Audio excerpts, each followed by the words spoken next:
And you are watching another Blewett Blitz film review. He has that ability to, trust me, he definitely does. Just his ability to catch balls outside of his frame, his leaping ability, his ability to hang in the air, his yak ability, it's all there. Lowers his helmet, low man wins, bang, rocks a guy.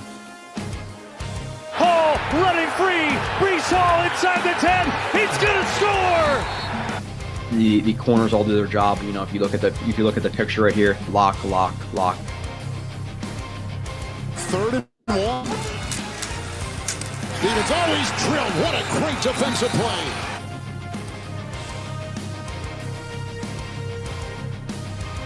I don't try to Monday morning quarterback any of the reviews I do, and I'll try to be honest with a lot of the things I put up.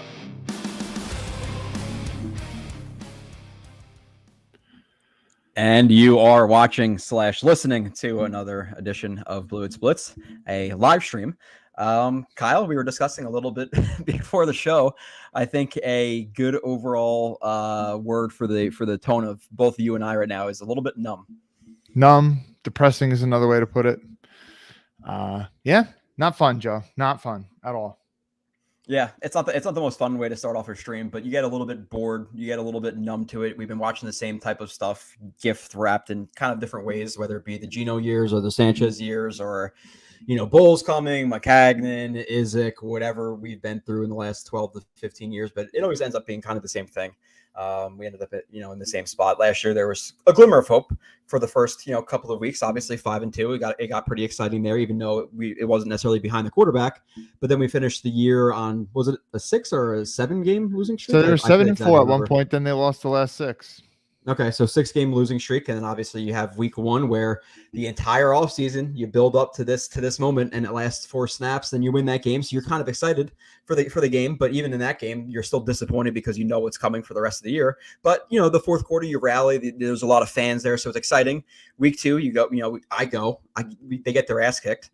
And then week 3, I go to the game, and it's kind of already feels like the same thing it's been, Kyle. The repeat of last year's Patriots game. We're walking through all the stadium, and we're talking about quarterback options and all this stuff. And now, Simeon's here, and you have Namath coming out against the team, sideline arguments, rumors of the locker room fracturing and all this stuff. It just feels like it's every other year. Like it gets hard.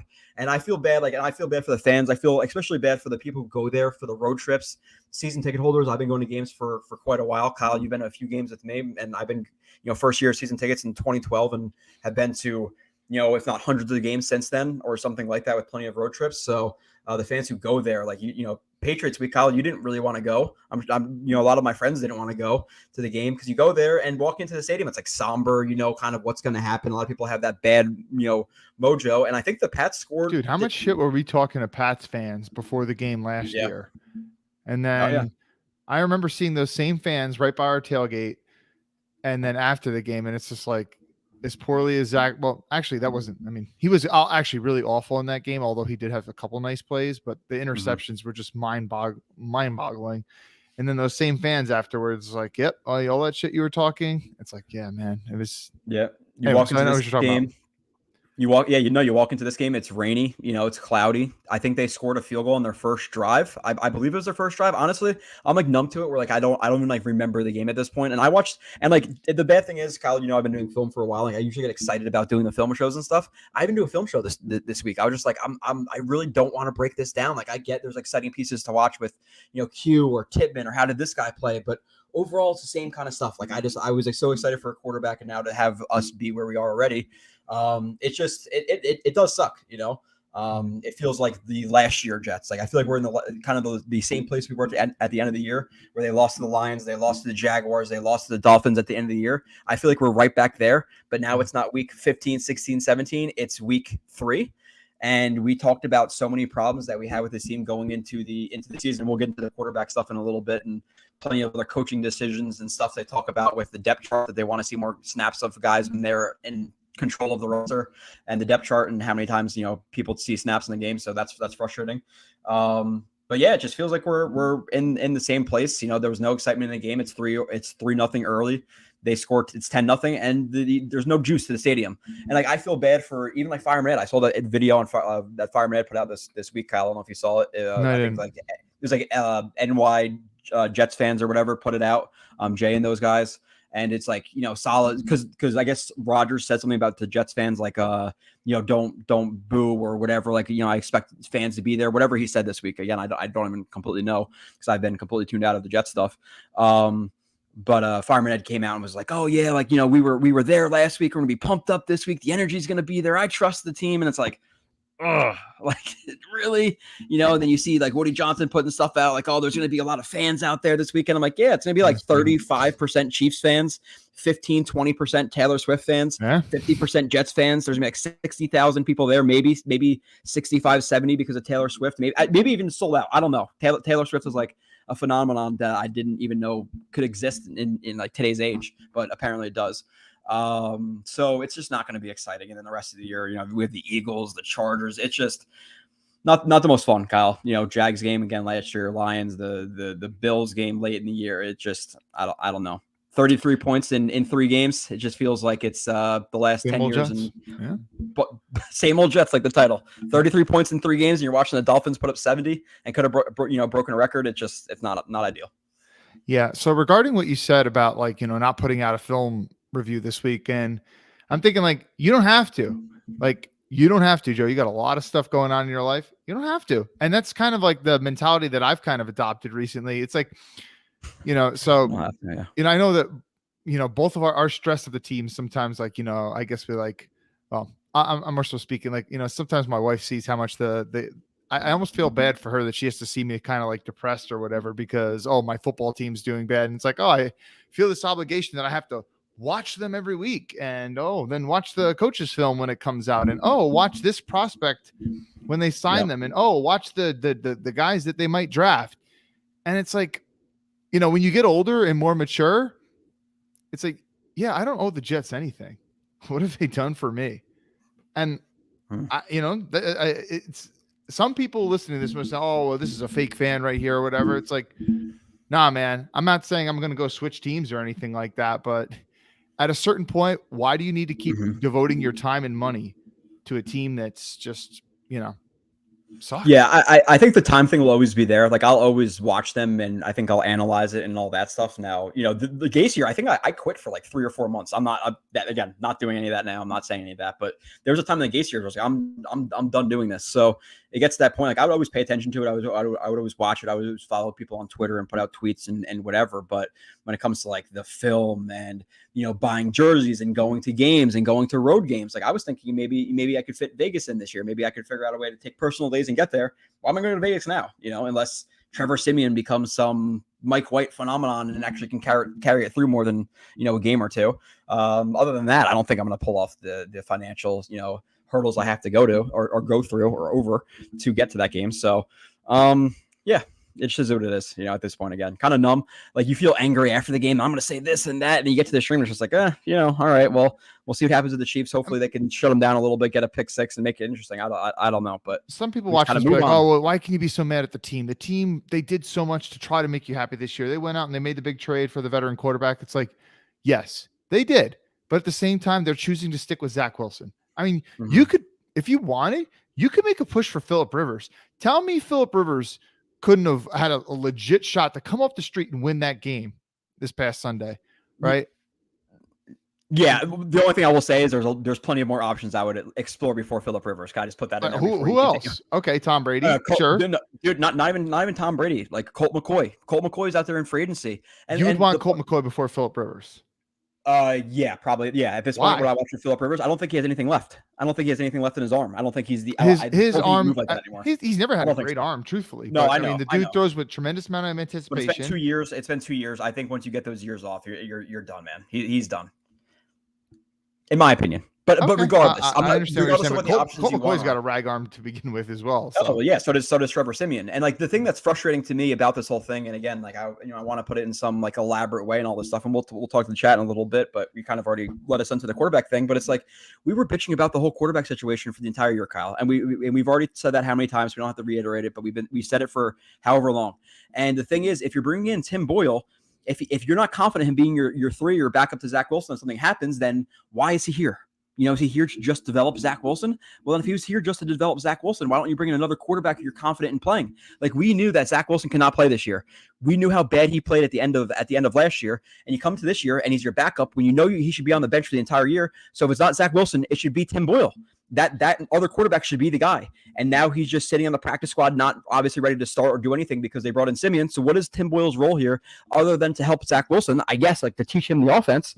But they even do that for him in his rookie year, bringing a veteran to help him teach the offense. Like, do they know their ass from their forehead with the quarterback situation? Sometimes it's really frustrating with how they've handled it. And you figure, even if even the excuse of the whole offseason, okay, they didn't bring in a quarterback. It is what it is. We didn't like it. But after the Rodgers injury, you bring in a quarterback. If you do not have faith in Tim Boyle, you bring in a quarterback, right? It doesn't matter about Zach Wilson and how he feels about a quarterback coming in. We're not going to this Denzel Mim shit about him, being upset that we brought in Keelan Cole and Elijah Moore and all this bullshit type of stuff. If he can't handle us bringing another quarterback, then he doesn't deserve to be the quarterback, but bring somebody in so they can learn the offense. So, and I kind of give them like the out of last week, like, okay, maybe they gave Zach, 2-3 weeks just to see if he would somehow miraculously take a step in the right direction and be a solid backup quarterback.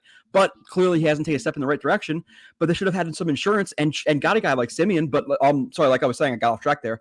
Maybe they're riding it out with Zach for 2-3 weeks and seeing if he could be that guy. And if he wasn't, they make a splash for some big quarterback. Again, I don't know who that would be, trading assets for Jacoby Brissett or Minshew or something like that, which, again, I don't think will personally happen with any of those guys because they're backups and they're actually playing right now for their teams. But regardless, whatever move they would make,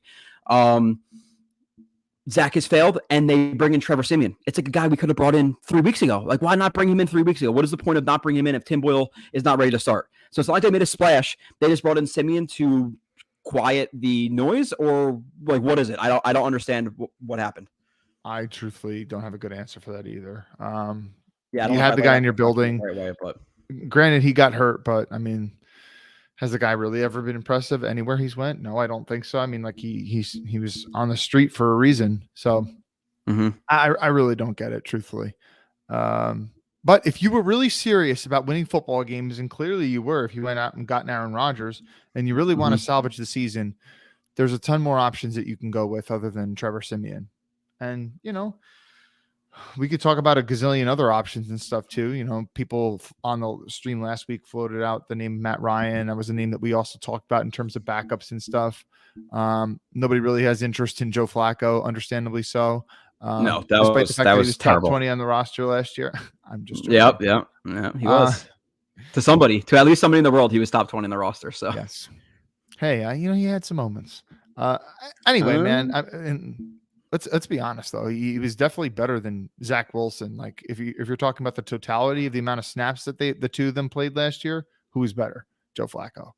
But anyway, God. Yeah, it's tough to say that, but it is the truth. So hard to say. Yeah, like his Browns game, even though we kind of sucked that game, but like I didn't see anything like that from Zach Wilson last year. It's just the Bucs game is the only game I would say that Zach Wilson has over Joe Flacco, but like it's just so bad. I'm just so done talking about Joe Flacco and Colt McCoy and all these guys, but it's just, again, to me, it's bad roster management because if the plan should have been for Zach to have a complete redshirt year. You're banking on Rodgers behind a bad offensive line. He's 38 years old, so bring in a backup who's worth something. Again, you saw Gardner Minshew go in free agency. You saw Teddy Bridgewater. You saw a bunch of these guys. The Jets should have brought someone in from the jump. They don't do it. And then your guy gets injured and you wait 3 weeks to bring in Trevor Siemian when he could have been learning the playbook 3 weeks ago.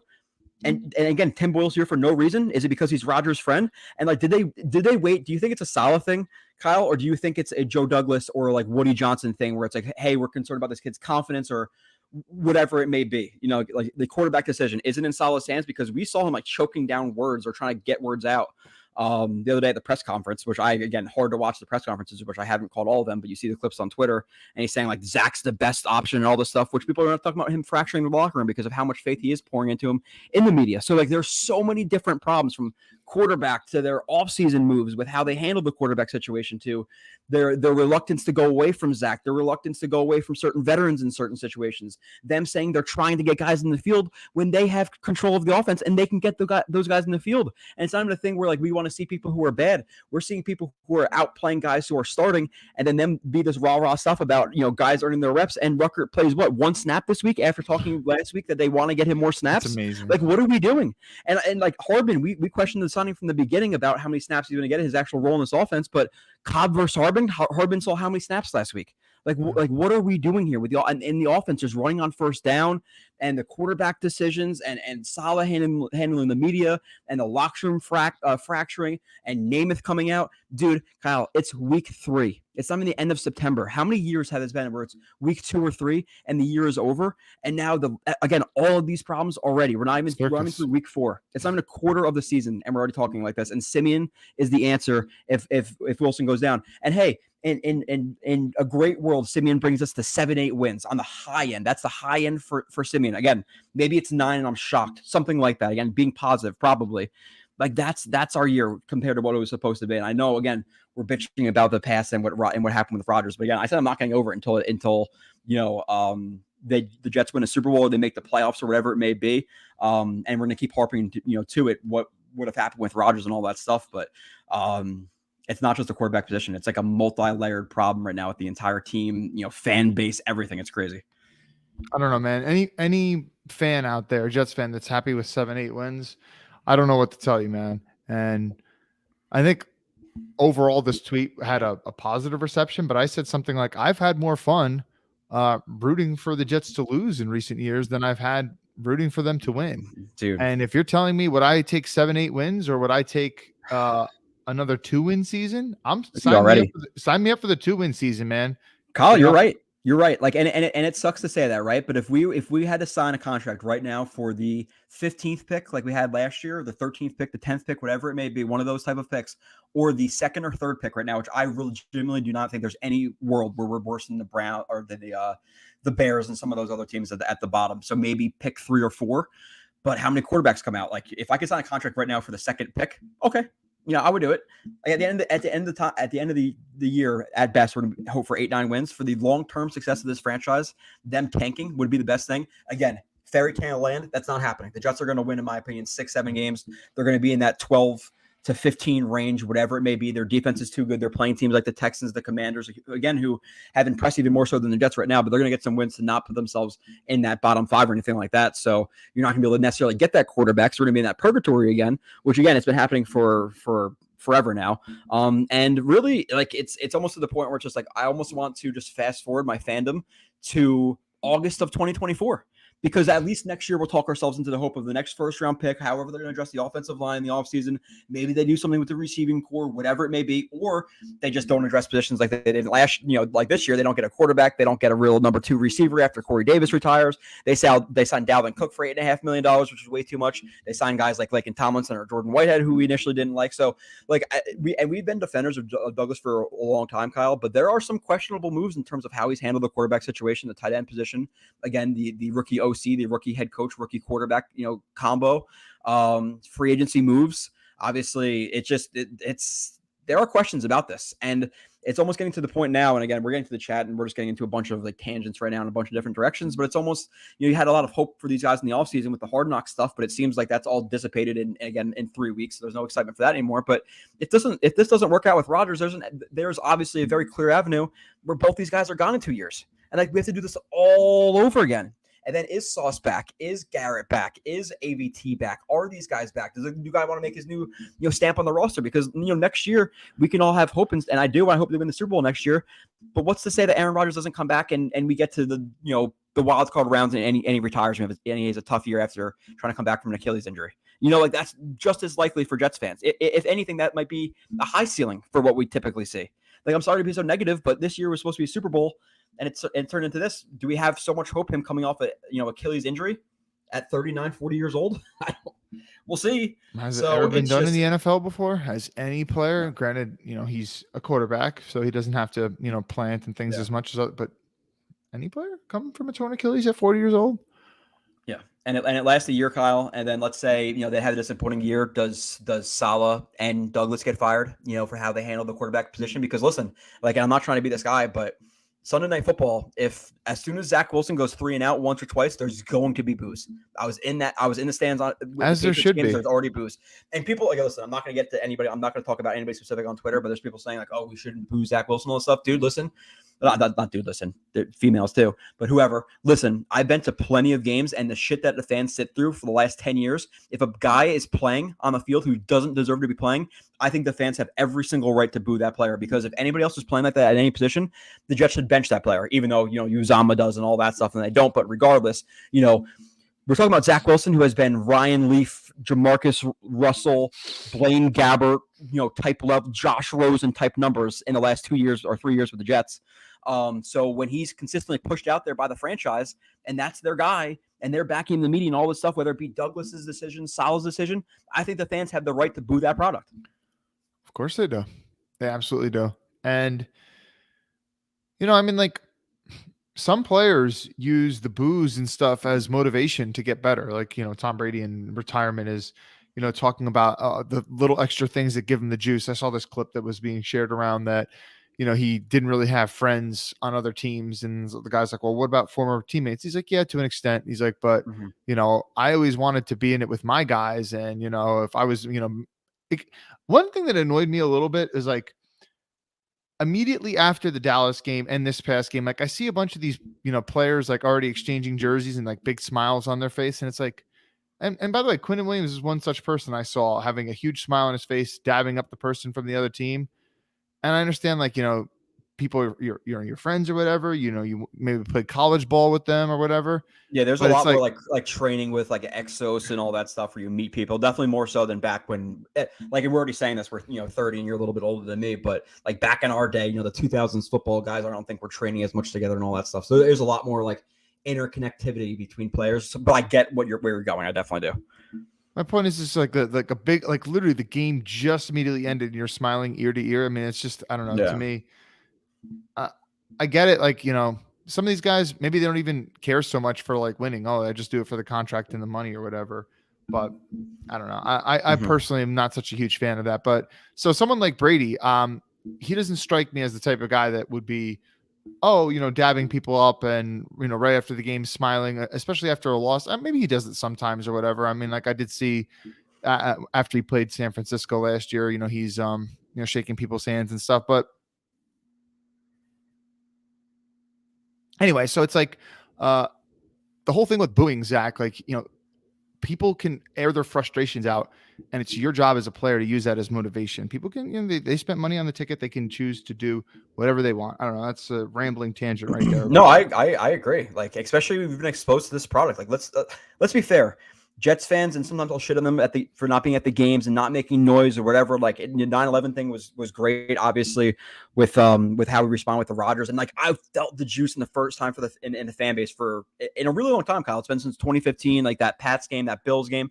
There's a little bit of that, but like even those years, we knew we weren't getting very far with Fitzpatrick, and even the years with Rex with the defense. We were just happy and to make Sanchez. The playoffs. Like Sanchez, you felt it those years, but you kind of doubted because of Sanchez. But this year, like coming into it, like this is, I think, what might have been the best we've ever been set up to actually go somewhere. Dude, even Rex Ryan, who obviously loved those 2009 and 2010 teams, said this is the most talented Jets roster that he's ever seen.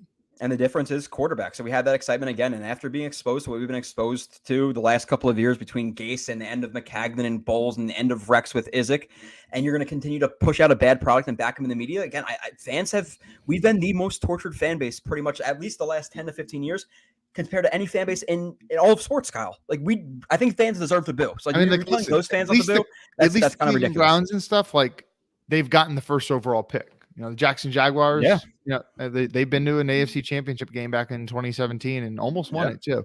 Yep. They've gotten the first overall pick now. The Browns have their good defense. They had the years of Baker, which were somewhat exciting, with a really good defense with Chubb and all those guys, and Amari Cooper. I mean, we had to sit through that Gase year, 2020, and not even get the first overall pick. After how bad we were, and then even the year with Darnold, was that the year? That was the year before, obviously. Yeah, the year before with Darnold when we won 7 games. It's like we were beating the worst teams ever, but in the worst ways. Like I don't even remember because I've embraced that. The Giants, the Redskins, the Giants one was kind of fun because of the Jamal Adams like strip and all that stuff. That's when we still like Jamal Adams, but yeah, and Saquon had like 1 yard or something like that on I don't know how many carries. Mm-hmm. Yeah, so with the whole sending thing again, I asked this question. I don't know if you really answered it before, and we'll get to I was just saying, I was making your point for you that the teams that they beat were not particularly good. I mean, they did have a win over the Steelers at MetLife, which was a pretty good team, but No, I'm saying the whole decision to not bring in a quarterback after the Rodgers injury. Do you think that's a JD thing? Do you think that's a solid thing? Do you think it's? I don't think it's a Woody Zach Johnson. I don't think it's a Woody Johnson thing, and it sure as hell better not be a Woody Johnson thing. That would be, I mean, that would be a very big problem. Yeah, very, very big problem. Which there was a little bit of rumors about him having bankroll problems and all that stuff. I don't really know about that. I think he's like Josina Anderson maybe pushed that out there or maybe hinted towards it or whatever. If I'm taking the report wrong, I'm sorry. I don't know if it was her, but I don't think that's the issue. But do you think, again, is it a babying Zach thing, or is it them being stubborn and saying we don't need that backup quarterback? We're fine. Rodgers is going to be fine. Zach is fine. Again, and that's a problem in itself because buying into Zach after what he did last year is a problem. If you can just be convinced in 3 months in the offseason that, hey, we're fine, Rodgers not going to get hurt, Zach's good enough, you're a fool. Like, it just is what it is, Kyle. We bitch about it for months. This is my reading of it. I think Joe Douglas, Robert Saleh would really like to reach out to someone like Tom Brady, but they can't. You cannot bring Tom Brady in. How's Aaron Rodgers going to feel about that? He's not going to like that. If Tom Brady came in here and made a serious push for the Super Bowl, that's going to steal all Aaron Rodgers' thunder. And you moved heaven and earth to go and get Aaron Rodgers. You can't do something like that. And what are the other alternatives? Like, if you seriously really wanted to win, Kirk Cousins? Would Aaron Rodgers like that too? He wouldn't like that either. Oh yeah, dude. No, and listen. At the end of the day, the Kirk Cousins thing. If we have to push for the Super Bowl, let's just say in some fantasy world, whatever, the Jets are not even a fantasy world. The Jets are 2-4 or something like that. When the Vikings decide they want to trade him, and the Jets think they can rebound on their season, and he was to get traded for whatever the price is. I'm not saying it's realistic or anything like that, but if that were to happen for 1 year because he's gone after this year and Rodgers couldn't accept it, then that's on Rodgers. Like the Jets owe their fans a year to at least push for the playoffs and to win 9, 10, 11 games. And if you can't handle that Kirk did with the Jets, then sorry, dude. Then you just can't understand the suffering that this fan base has had. Because us sitting through Trevor Siemian and Wilson the problem is, and Boyle for the next couple of months is going to be Kirk Cousins is a legit quarterback. If you win a Super Bowl with Kirk Cousins, who's 35, which is 4 or 5 years younger than Aaron Rodgers, you have to bring Kirk back. Goodbye. If we won a Super Bowl with Kirk Cousins, then okay. Kyle, again, Fantasyland. It's not going to happen with Kirk Cousins. I'm just saying though that goodbye. Jets, I don't care. We got what we wanted. The Jets don't. The curse dies. How realistic they think? Oh, we bring Kirk Cousins in. It's already almost a quarter of the way through the season. He hasn't had an offseason to practice with the team and stuff. How realistic is it that you're actually going to win a Super Bowl? Why go through trading capital and spending the money to not have a realistic shot and to piss off Rodgers in the process? I'm saying I really don't think it's realistic. I don't think it's going to happen. Less than 5% chance. But in terms of Boyle, like, do you think there's a specific reason they chose him? They don't have any options where you could realistically win. Like, you don't have, there's nobody you can sign that's realistically going to give you a shot to really make a deep push. What were you saying about? Do you think Wentz or McCoy would have been a better reason than or better signing Ben Simeon? And obviously with Wentz, listen, yes, three teams in 3 years, he could be a locker room problem. And if that's spreading behind the scenes and we don't know that and GMs know that, then I get them not signing him. But McCoy, Colt McCoy did okay with the Cardinals last year. Like, didn't Simeon lose out a backup job this offseason? Like, he was with somebody. He did. He was who was he with this offseason? He was at somebody. I want to say the Bengals, but I could be totally wrong about that. Okay, so he was on a team and he got cut, so he's not even a number 2 quarterback to some teams, and maybe he could be a good number 2 quarterback for the Jets. Again, maybe, but regardless, him over McCoy, like, is it a thing where they just know him? Is it a thing where they don't want to hurt Zach's confidence and it's, hey, the fans are bitching about it, so let's throw them a bone? Like, is this do they think this is legitimately their best chance to win? Because in my opinion, you owe it to the fans. If Simeon's in a call, win you 5 games and you think McCoy would win you 7, but you're scared about Zach's confidence or something like that, or giving him the keys to the car over Simeon, then that's a mistake. It's like, is that their thinking? I don't even know anymore. It's hard to even try to process this stuff because I'm just trying to push it so far out of my mind. I'm with you, man. And I'm trying to push it out of my mind too. So yeah. So before we get to the chat, Kyle, we kind of mentioned something before. Namath and the sideline arguments. I mentioned it kind of we were talking the first 5 minutes of the episode. Thoughts on that whole thing with Namath coming out and Michael K show, I believe it was. Joe's an old man. He can say whatever the hell he wants. I'm not the hugest fan of Joe Namath. Listen, I didn't watch the guy play. Yeah. All I can do is look at some highlights and look at the stats. His stats are not very good. I know he's a super talent. the swagger and stuff. I don't know. I mean, like, just even his personality is not necessarily my forte or whatever. But he's an old man. They haven't won a Super Bowl since him. He has the right to say whatever the hell he wants. I don't care. He's a fan and he's pissed. Yeah, he can say whatever he wants. Again, if they can't rebound from it, then are they the right guys for the spot anyway? Now I understand that he's also coming in the building and meeting some of these guys, and they treat him with the utmost respect. And what did Saleh call him, a quota icon or something like that? So I get why Saleh and Douglas and all these guys don't like him saying that, but listen, you have to respect his freedom of speech. Yeah. Now, sideline arguments too. That's something we saw this week, obviously circulating around Twitter during the game and stuff. And this is all stuff I see the next day or the next 2 days. So I'm not really on my phone during the game. But Michael Carter yelling at, was it Embry, the running back coach? You have, was it Garrett Wilson? And by the way, the running back coach, his body language, that was really strange.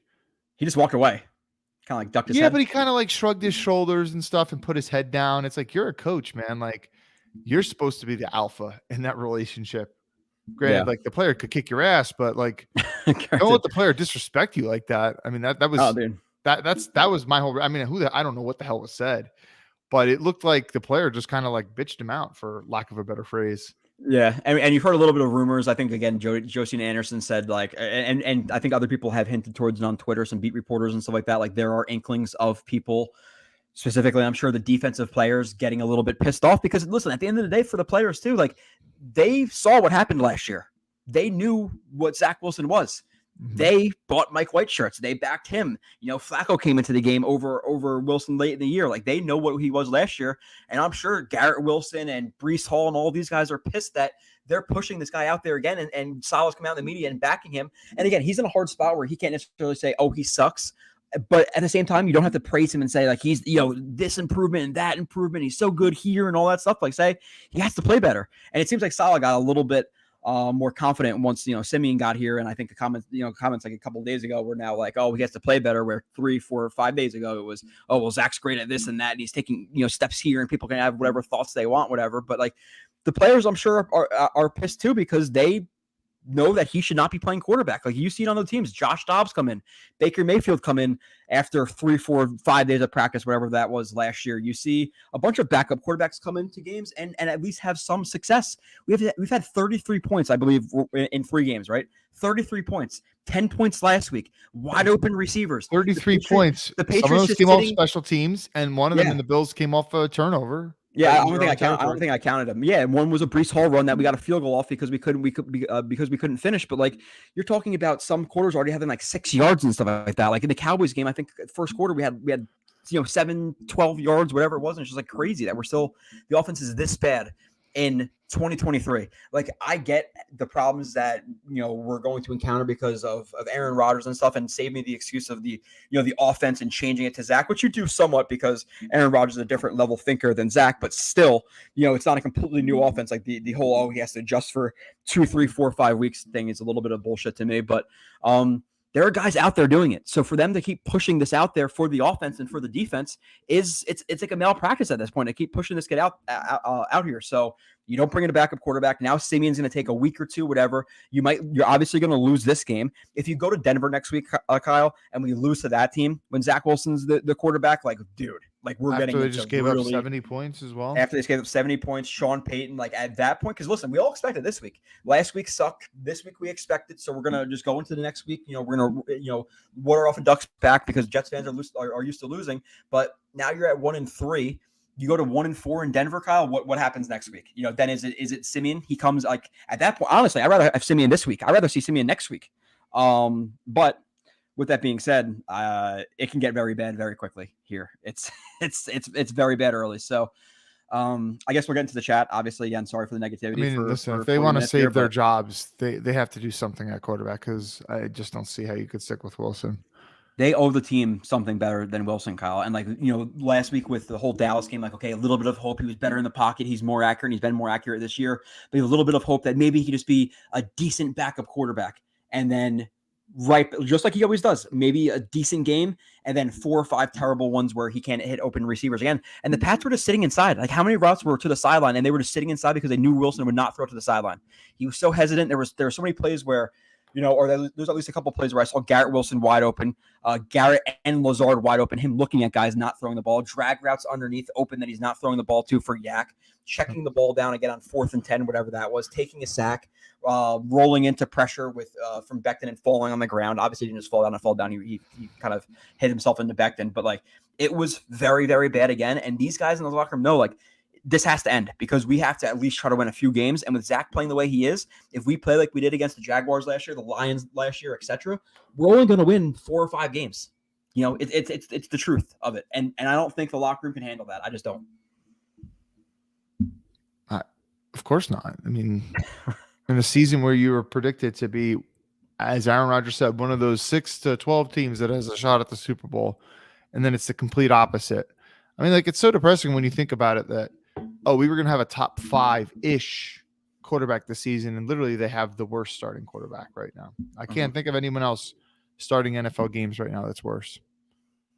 No. It's again the most important position in all of sports. That's quite of opposite end of the spectrum. That's the worst place in all of sports to be bad at, and we've been historically bad. Like, and again, regardless of whatever you want to say about numbers, the numbers are there with the biggest bust of all time. Again, the Leafs, the Russells, the Blaine Gabberts, the whoever else out there. So Josh Rosen. It's unacceptable at this point. But let's say hello to some people in the chat. Again, sorry for the depression for a couple of minutes. And there was people in the chat like 15 minutes before it and a decent amount. So people are quite depressed and want to air it out a little bit. Rich DeBow, which I believe is saying his name right, but one of our biggest supporters. So hello here live if you're still here. Again, an hour behind, but we're going to run through the chat, Kyle. And then we're going to get into the game a little bit. We'll talk about the Chiefs for all of, let's agree, 2 minutes because what is there to preview about that game? But let's get to the chat. Can we at least get some pre-snap motions or a Hardman jet sweep, not a Zach Truther, but give some sort of life raft when he's drowning?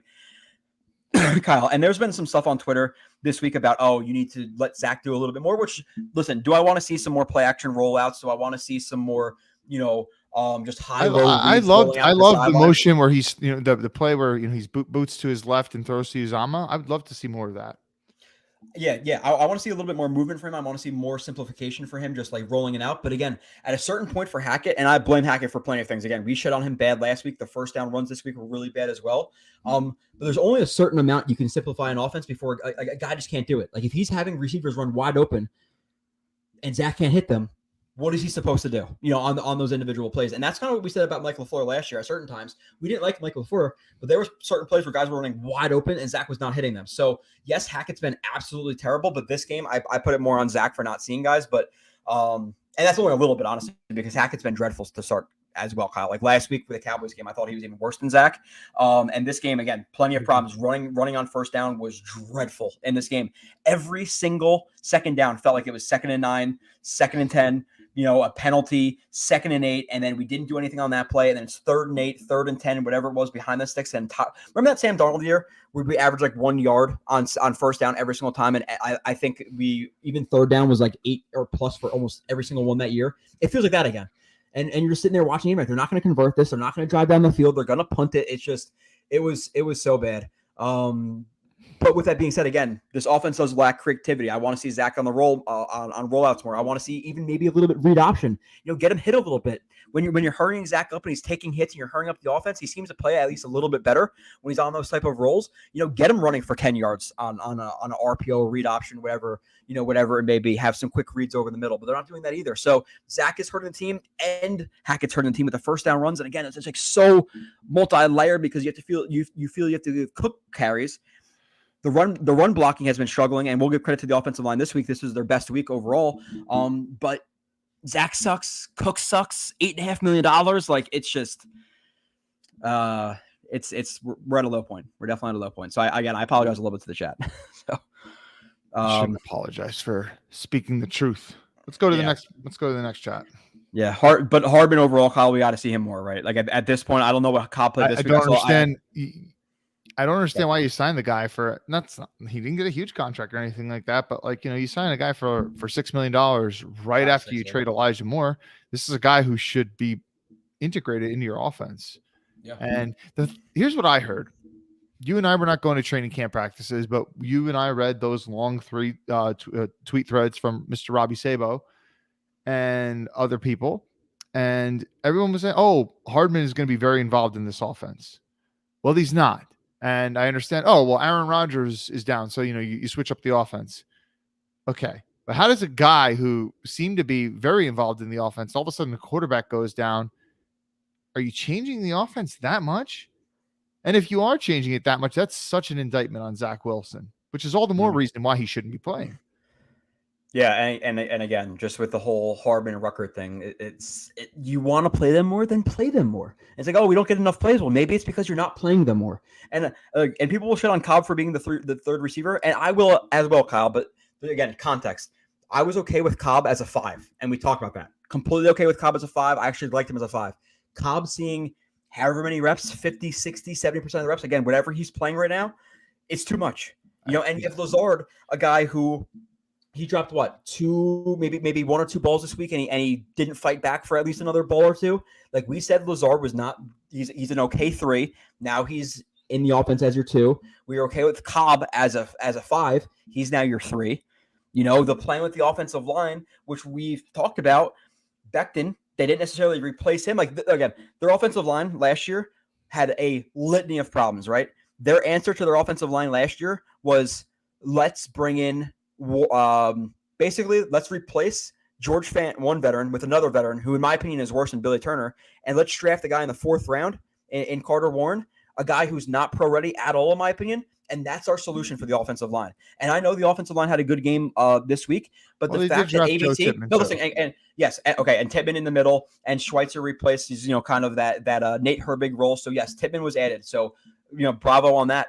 But tackle was the biggest problem last year. And they don't really do anything at tackle other than a 4th-round rookie. You're depending on Dwayne Brown coming back from surgery, who's 38, 39 years old. You're depending on Becton, who has been healthy through 3 weeks, but he wasn't healthy for the last 2 years. So, again, your answer is Billy Turner, Max Mitchell, who we know struggled last year. Even, for whatever you want to say for about him, he struggled as a starter last year. He struggled, not for a 3rd or 4th-round rookie. He didn't struggle, but him and Billy Turner, that's your answer? Like, I think we need something more there. And I get, Orlando Brown didn't want to come here and he took less money and whatever it was, but there was guys in the free agency market, Kyle. Like, you couldn't have traded for a Kelvin Beachum or Josh Jones. Wasn't it Josh Jones from the Cardinals? He was traded for whatever he was traded for. You couldn't have traded for him. Like, there was nothing you could have done at the offensive line. And obviously the offensive line wasn't a problem necessarily last week, but I'm not going to guarantee it's not going to be for the rest of the year. And again, part of the problem with the offensive line thing is, like, you had the plan to play ABT at guard the entire year. 1 injury at tackle, ABT's back at tackle. Like 1 injury away from the plan all offseason to crumble. So it's not just them, not playing Rucker and the problem at backup quarterback and the plan at receiver. There's quite a few issues with how we went into this year, and I think Rodgers kind of blinded us a little bit, but not so much that we didn't at least talk about it on the show somewhat. Yeah, man. I don't know. I mean, like, I feel like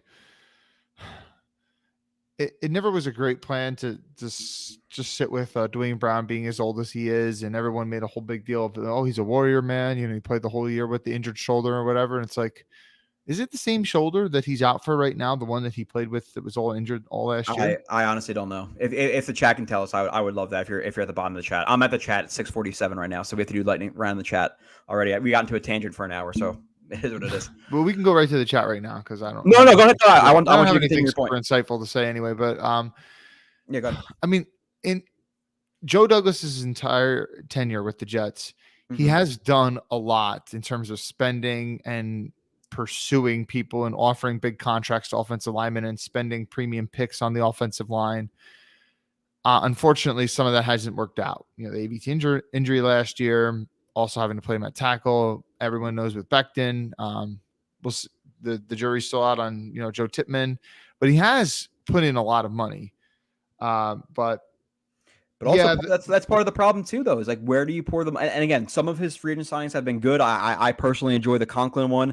Obviously Reed has worked out, and there's been some other ones we could talk about, JFM and whatever it may be. But you can question Laken Tomlinson too, Kyle. Like, we watched that, and we knew he didn't deserve $17 million, and he puts that money into Laken Tomlinson. He also, drafted a guy in Carter Warren who I personally did not enjoy. So he puts a lot of money into it. But if you have some problem with the evaluation of tackles or of offensive linemen, then is that a problem as well? And I don't feel that way with Becton.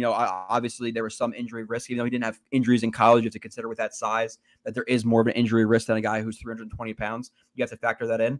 And I like Joe Tippmann, but Laken Tomlinson has been his biggest investment minus Becton. Obviously that hasn't worked out because of injury. So that kind of sucks, but your other biggest investment hasn't worked out in the slightest. And he was decent this game, and last game he was a little bit better. Like he hasn't been as bad last year, but still, is that a problem with his evaluation as well? Which player are you specifically talking about? I'm just saying, like with the offensive line, he pours assets into it, but is there a problem with what he's pouring it into? Because you can have the idea it's a great idea to want to pour it into something, but if you're not pouring into the right places, then does it really matter? Regarding the Becton thing, that's so tough. Like, yeah, of course, you should consider an injury with someone that big, but at the same time, you can't I'm going to take a slightly lesser player who I don't like their talent and what they can be as much just because maybe they'll be injured. I mean, he didn't have an injury history. Like, yeah, of course they check every player's medicals, every little bit of it, but you're not going to really weigh so much into what ifs as to what has already happened in terms of injuries. Anyway, we can go to the chat. I think his biggest problems, obviously, with the offensive line the last couple of years. Realistically, people talk about the Ryan Khalil signing, all that. It's been the Laken Tomlinson signing that was a misevaluation. And then, in my opinion, this year not bringing more at backup tackle was a flaw to me. And we talked about that before the season. They needed to do more, in my opinion, because I didn't feel that Billy Turner, Max Mitchell, or Carter Warren was enough if Becton went down. And obviously he's been playing, he's healthy and hopefully he is for 17 games, but I don't think you can rely on that. So again, now that Brown is down, okay, Becton's back to left tackle and ABT's at, right tackle. So your plan fell apart with one injury. Like that was your plan, one injury away, and it's gone. Just like your receiving, the receiving core is another thing too. Corey Davis is gone now. Nothing there. Like, what if Alan Lazard or Garrett Wilson goes out for a game? It's Alan Lazard, Cobb, and Hardman running out there with a struggling Zach Wilson. Like, it's just we're like overconfident in our starters. Like, Garrett's going to be fine. Aaron Rodgers is going to be fine. Everybody's going to be healthy. Like, was it just like blind faith that everybody we're going to have no injuries this year? Like, what was the plan? So let's keep going on. By the way, I love the title. I don't know what is the title. Same old Jets. Same old Jets. I know the narrative is that Zach is about to get his final chance, but I think unless it's a complete disaster, they're going to keep rolling with him. Like, we'll run through the check. Robert Saleh and Joe Douglas' jobs are potentially on the line. If you club this season with everyone's talking about how good this roster was, I get it. Your most important piece went down. But if you have I think they're here as long as Rodgers is here. To be honest, top 5 draft pick. What'd you say? I think they're here as long as Rodgers is here. I don't think they change it all next year. So I think this year could be like, hey, listen, next year we're you don't think that they would get fired. Well, there is the whole Hackett thing too. Because what does Rodgers say? What does Rodgers say? It's Rodgers' decision. If Rodgers is committed to this team next year, they're not going to do something Rodgers doesn't want. They're going to want Rodgers to feel like he's in the best position to win the Super Bowl that year. And if that year falls apart, then it might be a complete rebuild. I mean, we're kind of talking again fantasy land because I don't think they're going to win 2, 3, 4 games anyway. No. But I'm just saying if you did, that would be hard to keep the staff around. It really would be. But I do understand, okay, this staff is tied to Rodgers and stuff. Okay, so moving on. If the Jets finish with another 10+ loss season, that would be a New York Jet record, and jobs have to be lost, and no one should be shaming Joe Namath because he's 100% right. Yeah, no. Again, we didn't criticize Joe Namath at all. He's completely okay to say what he's been saying. It's been dreadful. And there was something today that they put out. Remember when we took this? Or I don't know if they said it or somebody pushed it out that was from the Jets. That remember when we took this team over? We were 2-14 the year prior or whatever. It's been 3 years. And I get the excitement for Aaron Rodgers and stuff like that. But for you to run behind Zach Wilson for even just 3 weeks without a contingency plan, shows just how kind of ignorant you are. The fans deserve more than this. So, it's jobs may be lost next year. I don't know if it's going to happen this year again just because of Rodgers, but I could see jobs being lost. I don't want to be talking about this in late September. It's it's so early. I thought I was going to have a whole year of good football. It lasted one game, and even through that one game, Kyle, about 3 minutes into that game, I was like, I know where this is going. I had 3 minutes of enjoyment this season. 3. Minus, we got to have a great offseason, Kyle. The offseason was so much fun. But listen, the offseason is always the fun point for us. We always convince ourselves. We always like the draft. We always like the free agents and all this stuff, even though some years we know we're going into with no hope. You remember I'm used to the offseasons that are good. When the Rodgers rumors were getting real serious and stuff, how much we were like rechecking our phones and stuff? For nothing. Lionheart or Eagle. I'm calling him Eagle thing. I think so. I don't think I can call him Lionheart. But yeah, Joe Douglas he's gonna face the wrath of the media. Hopefully, unless they didn't saw a media member, I don't know who it was, asked was it Saleh about getting Taylor Swift or Travis Kelce like sideline passes or something like that. Like that's what we're wasting our questions on now. Taylor Swift. I don't know what the question was. I saw it somewhere. I didn't even want to read the whole thing, but somebody asked him about. It was something about Kelce or Taylor Swift with field passes or something about Taylor Swift. Or like, we're talking about a team who's crumbling in September, and we're asking questions about Taylor Swift.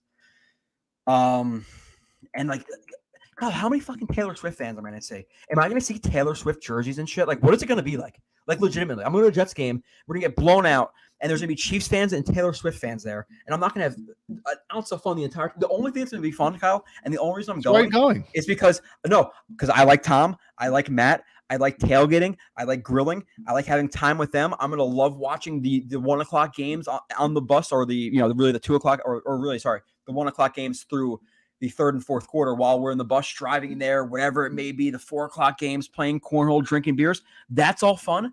And then we say, oh, shit, the game starts in an hour. We got to pack up and walk in. It's like, oh, fuck, here we go. And from that point on, the entire day just goes down. And it's been like that for 15 years, where the fun part is the tailgate. You walk into the game and it sucks. Minus very few times where we'd actually had good games at home. It's just, and then the drive home, it just sucks. And but at this point, if you're numb to it, it's just like, listen, we lost. Let's enjoy the other games. Let's enjoy fantasy football. Let's enjoy, whatever. Let's enjoy not losing my voice because now I don't have to yell. I just clap sometimes because, by 14 minutes left in the first quarter, there's already no energy in the stadium. It's just sad, real sad. I also don't think it would be a typical great reset, even if one or both are fighting. No, this is the most hope I had for a reset in quite a long time too, Kyle. Like, who's to say the next reset's not going to be, Isaac and Bowles or Rex or McCagnon and Bowles or Adam Gase again. Like, I had a lot of faith in Douglas. I had a lot of faith in Saleh. And again, I could defend a lot of what Douglas has done, but he is stacking the poor chips against himself. Like he's. I'm not saying that I'm not getting into that whole conversation. He's done some really good things, but his ignorance and backup tackle and quarterback the last couple of years has been, or not the ignorance of backup tackle this year, and the lack of, quarterback support and just attacking the quarterback position the last couple of years has been, well, no roster is perfect, and I think there's so much to be said. Like, if you just look at look at the Patriots through the whole 2010s, basically, and obviously they won 3 Super Bowls in that span, and were in several others as well. Anyway, so so many. We can go out and get Darrelle Revis this year, and he actually would want to come to the Patriots and stuff. Players will take discounts to go to your team. You can make trades for players and stuff when your team is actually legit good. I think that if Rodgers didn't get hurt, man, what would the Jets have done at the trade deadline? Who could they have gotten? I think they could have potentially brought in a real big fish. We threw out some brought in fucking Hopkins, dude. Like, what? Like, unless they were waiting for Devontae Adams or Mike Evans or something like that. And then for your big move, when you were hoping for that big move. Sorry. When you consider the fact that they were willing to spend money on Dalvin Cook, yes, they should have brought in Hopkins. Exactly. But I do understand some of the trepidation behind that, especially not knowing that Corey Davis was going to retire. I mean, they probably didn't have a real solid idea of it at that point when he signed with the Titans, but it's some of those moves with like Dalvin Cook they're so bad where it makes you question the other roster like evaluations. Like, did he get lucky with guys like Michael Carter or JFM or Quincy Williams or whoever it may be? Because if you can give Dalvin Cook $8.5 million, like, how good can you really be at evaluating talent? Like, honestly, let's just say this: if Adam Gase, let's say COVID never happened and freaking Braden Mann never made the damn tackle, And the only reason I bring up the COVID thing is because the Browns had to bench like a gazillion players. Yeah, we were playing when we 4 beat tight them. ends at receiver. Yeah. Yeah. So, and Joe Douglas was able to draft Trevor Lawrence. We'd probably be talking a lot differently about him right now. And maybe someone like other players would want to come and sign with the Jets and play. Because who wants to come and play with Zach Wilson? People did want Aaron Rodgers, but dude, undoubtedly, it could have worked out with Zach Wilson. It could have worked out with Trevor Lawrence. It could have worked out with Aaron Rodgers this year. All that stuff, and I get it. Like it could have worked out with Mekhi Becton. You couldn't have guaranteed or nobody would have thought at the time we drafted Mekhi Becton he was going to miss 2 years and miss 6 games or whatever it was his first year. So yeah, he's had some bad luck. But with that being said, how do you adjust to it? The way he adjusted to the quarterback position the last couple of weeks and just this offseason in general was gross. And even in Zach's rookie year, it was gross. Like, so you're telling me Tim Boyle came here to strictly be, I guess, the connection between Hackett and Rodgers and the offense with Zach Wilson, but they didn't do that in year 1? Like, they had nobody for the offense. They didn't bring in anybody who was a veteran. It was him and Mike White. Like, that was your answer. It's just it's been really, really bad with the backup of the quarterback situation. So Douglas hasn't rolled with the punches very great in certain situations either. No. We have Rob Day get to the super chats, and I see a couple in there, and I apologize for not getting to them immediately. We obviously should prioritize the super chats. In terms of super chats, I'm not logged into StreamYard, so I couldn't. Okay, I'm sorry. I didn't see. I was just talking to Kyle for a while, but obviously I was just talking for an hour. But Rob D says more Jets first downs this week are times they show Taylor Swift on TV. Never thought I'd ask that this question. It's a really good question too, and honestly, it's not a joke. It really isn't a joke. They got 11 or 12 last week, Kyle? Maybe 10, 11, I don't know. I'll go with Taylor Swift, though. I really will. If it's what would you put the over-under at for Jets first downs and Taylor Swift? Like, if you had to put that at a number, if you really had to bet money on that number, the over-under for first downs or Taylor Swift? Well, you're saying you're kind of in the same realm, right? Because you think it's legitimately actually close. Well, I mean, it could be close, but if I have to bet on one, I will go with Taylor Swift. Jets. Hold on. Jets got 12 first downs last week, Kyle. Did they show Taylor Swift more than 12 times in this game? Okay. Twice a quarter? Yeah, that's a lot. 4 times a quarter? That is a lot. 12? Yeah, 3 times a quarter. I just got fucked up that math so bad. It could happen. It's a legitimate question, which is embarrassing. We're gonna move on to the super chats. 4 times a quarter. Yeah. Well, that'd be 6. Yeah. No, 3. They're not going to show her 12 different times, but how many times will they mention her name? They might, dude. If Kelsey scores like 2 or 3 touchdowns, does it count like if they pan to her multiple times? Like Kelsey, her. Like, does that count? I don't know. It's just sad that we're talking about Taylor Swift. This coaching from AP, the $5 super chat, which we appreciate. Thanks, AP. Sorry I couldn't bring it up sooner. Yeah, gaslights us more than the government does. Sure. Like, I don't necessarily want to. I haven't really listened to Salah's press conferences lately because the big problem this week again, and Kyle, I haven't been into the press conferences. All season I'm watching Garrett Wilson, I'm watching Sauce, I'm watching Douglas's press conferences, I'm watching Salah's. I'm not watching him anymore. I see some quotes on Twitter, and that's it. And maybe that's bad for me for being like I'm covering the Jets or whatever you want to say I'm doing on this and the film shows. But I have no interest in watching or listening to that stuff right now. But from what I gathered on Twitter, it was basically him just talking about how great Zach was, and we don't really know what we're talking about, and they're seeing this and this behind the scenes and his pocket presence, and he's great, and he's the unquestioned quarterback and all that stuff. Like, that was the problem with the interviews this week, is how much Salah backed Zach Wilson. Again, it's a tough spot because you can't say, hey, the guy sucks, we don't want anything to do with him, he's terrible, but you don't have to say he's Tom Brady at the same point. And obviously I didn't say that, but you know what I'm saying, being dramatic. So yeah, he's in an incredibly tough spot. What do you say? I mean, he needs to play better. He needs to play better, but he has the talent to get better. I mean, I don't know. I guess that's the best thing you can say. Dude, J-Dubs, $10 super chat, which we appreciate. I don't know how to feel as a Mets fan. I knew the season was over in May. Here I am waiting for the football season and reliving the end of last year with the Jets. After having all the excitement, too. And listen, if you're – dude, and the Devils have something right now, right? Like, okay, that's fine. The Jets have been so bad for so long. Obviously, I don't have to talk about that. The Mets have been so bad for so long They bring in a new owner. There's all excitement about this year. The Mets kind of do the same thing that the Jets do. And they're building. Didn't the Mets make the World Series like not super long ago? 2015. Okay.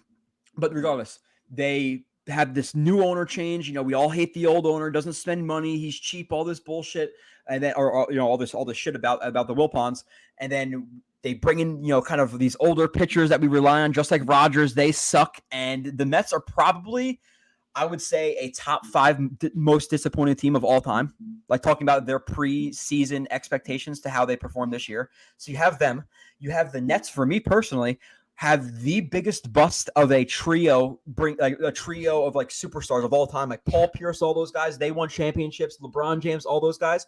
I get like 13 games of Harden, Durant, and Kyrie, and then the year we're up 2-0 on the Bucks, you have Harden and Kyrie who are both hurt, and then we lose that series by fucking an inch because of Kevin Durant's foot. So you have that. You have the Mets. You have the Jets. Like, it's been so bad for the last 10, 15 years of my fandom.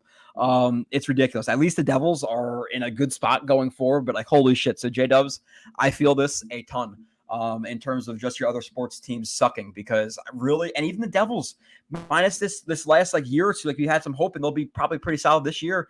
And the Stanley Cups when I was really young, since what, 06, 07, 08, this team has generally really, really sucked. So, man, J-Dubs, I feel you. Kyle, anything to add to that one? All I can say is I'm just glad that I really only care about one sport. Oh, man. Yeah, it's definitely football the most, but like just the Nets and the Mets on top of the Jets, it's, man. And even the Nets, the Nets in 2012, or sorry, Kyle, what year was it with Devin Harris? It was like 2007 or 8. I apologize. 2007 or 8. They went 12-70. 12-70. And that's when I was still a diehard basketball fan. Diehard. They trade Richard Jefferson, basically just like the freaking Jets trade Jericho Cotchery for Derek Mason. We trade Richard Jefferson for Yi Jing Long and freaking Bobby Simmons, and then they suck ass. They get rid of Vince Carter. Jason Kidd's gone. It's just it is so bad around here for New York sports fans, especially if you're a Mets, Jets fan. Jesus.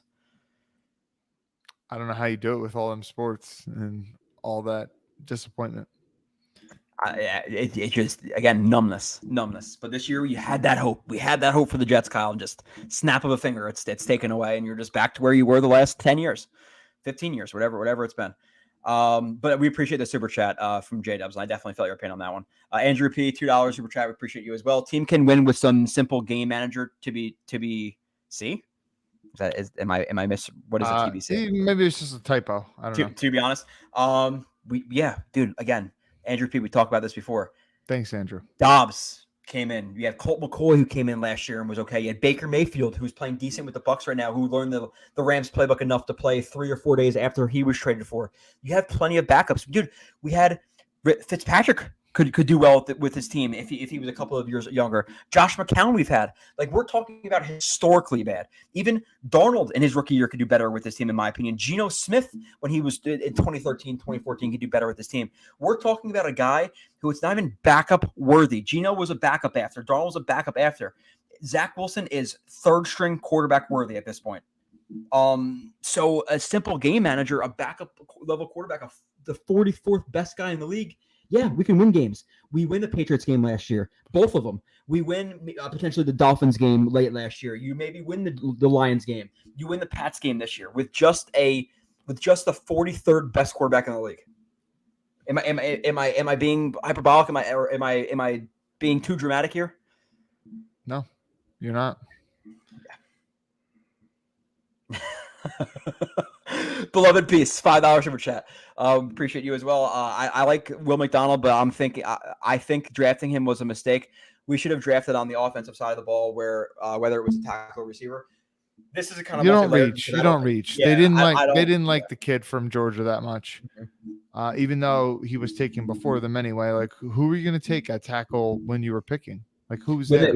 Yeah. You don't want to reach for a player, and you want to draft for future years. Now, I get maybe taking more of a win now player in a win now year that the Jets have. So, in my opinion, let's say that I don't know their grading system. Let's say Jackson Smith Najigba was an 8.0 on their grading scale, and Will McDonald was an 8.2. Then maybe you reach a little bit for Jackson Smith because it's on the offense. And you need some more help on that side of the ball. Like if it was a little bit different, like that close, then I understand.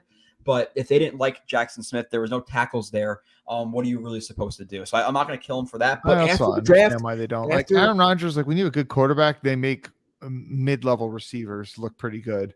Yeah. So, which again, Kyle, we were fine with that because we told ourselves a story of, hey, listen, Corey Davis is here. Okay, Corey Davis isn't a great 2, but he's a solid 3. Lazard's a solid 3. Hardman, okay, is whatever as a 4. You have a studding Garrett Wilson. So we were fine with that plan. Even though we didn't necessarily love it, we were okay with that plan because of Rodgers, because of everything else, the defense. But when Corey Davis goes down and you have absolutely no plan at receiver, you do absolutely nothing. And again, I know options were limited, but at the end of the day, they did 0 at receiver after that happened. But you got to do something at that point. So I get it, not at the draft, but once he retires, do something. Bring in somebody. Instead, it's Cobb, who's ancient, and Hardman seeing a rep or 2 a game. It's bad. So clearly, what they're doing. I mean, you haven't had good offense for 3 straight weeks. Yeah, you have to start seriously considering playing Hardman. You have to seriously start considering playing Ruckert, Gibson. Yeah, and how do they not play Ruckert over Uzomah at this point? It just. I mean, at the very least, like you're talking about manufacturing touches and stuff. I mean, Gibson, he showed you in week 1 and the preseason that he's got some wiggle. Now, maybe he doesn't have the playbook down the way that some other guys do, being a UDFA, but like they said so many good things about him on Hard Knocks. And what was the wide receivers coach thing? He's got like a big give a shit factor or something like that. That kid, man, you can tell that he likes football and he's fully dedicated. So, it's going to be a growing process. He's probably going to, screw up and run the wrong route, here or there, maybe. But, he's a player who you get the ball in his hands, he might be able to make some things happen. And they need creativity right now because, it's pretty stale. NJZ, $5 super chat. Do you think Salah's protecting JD? It seems like most of the questionable personnel decisions error in favor of JD's PFA high draft picks. I kind of direct that directly towards quarterback, and that's kind of the question I was asking Kyle before. Like, is it a JD thing where Salah, like we saw Salah in Hard Knocks? I think generally, like he knows when the offensive line sucks. He watched Zach Wilson. I don't think Salah's an idiot. He knows that Zach Wilson sucks at this point. But if JD is sitting there and he doesn't want to bring in a guy, like is Salah just trying to protect his buddy? I completely get that. Now it's hard to obviously know what's happening behind the scenes, but I know Salah is not stupid enough to think that this play is okay. Of course he doesn't. I'd be curious to see a list of all these PFA high draft picks. PFA stands for what? Priority free agents. I'm assuming he means okay. that. Okay, never mind.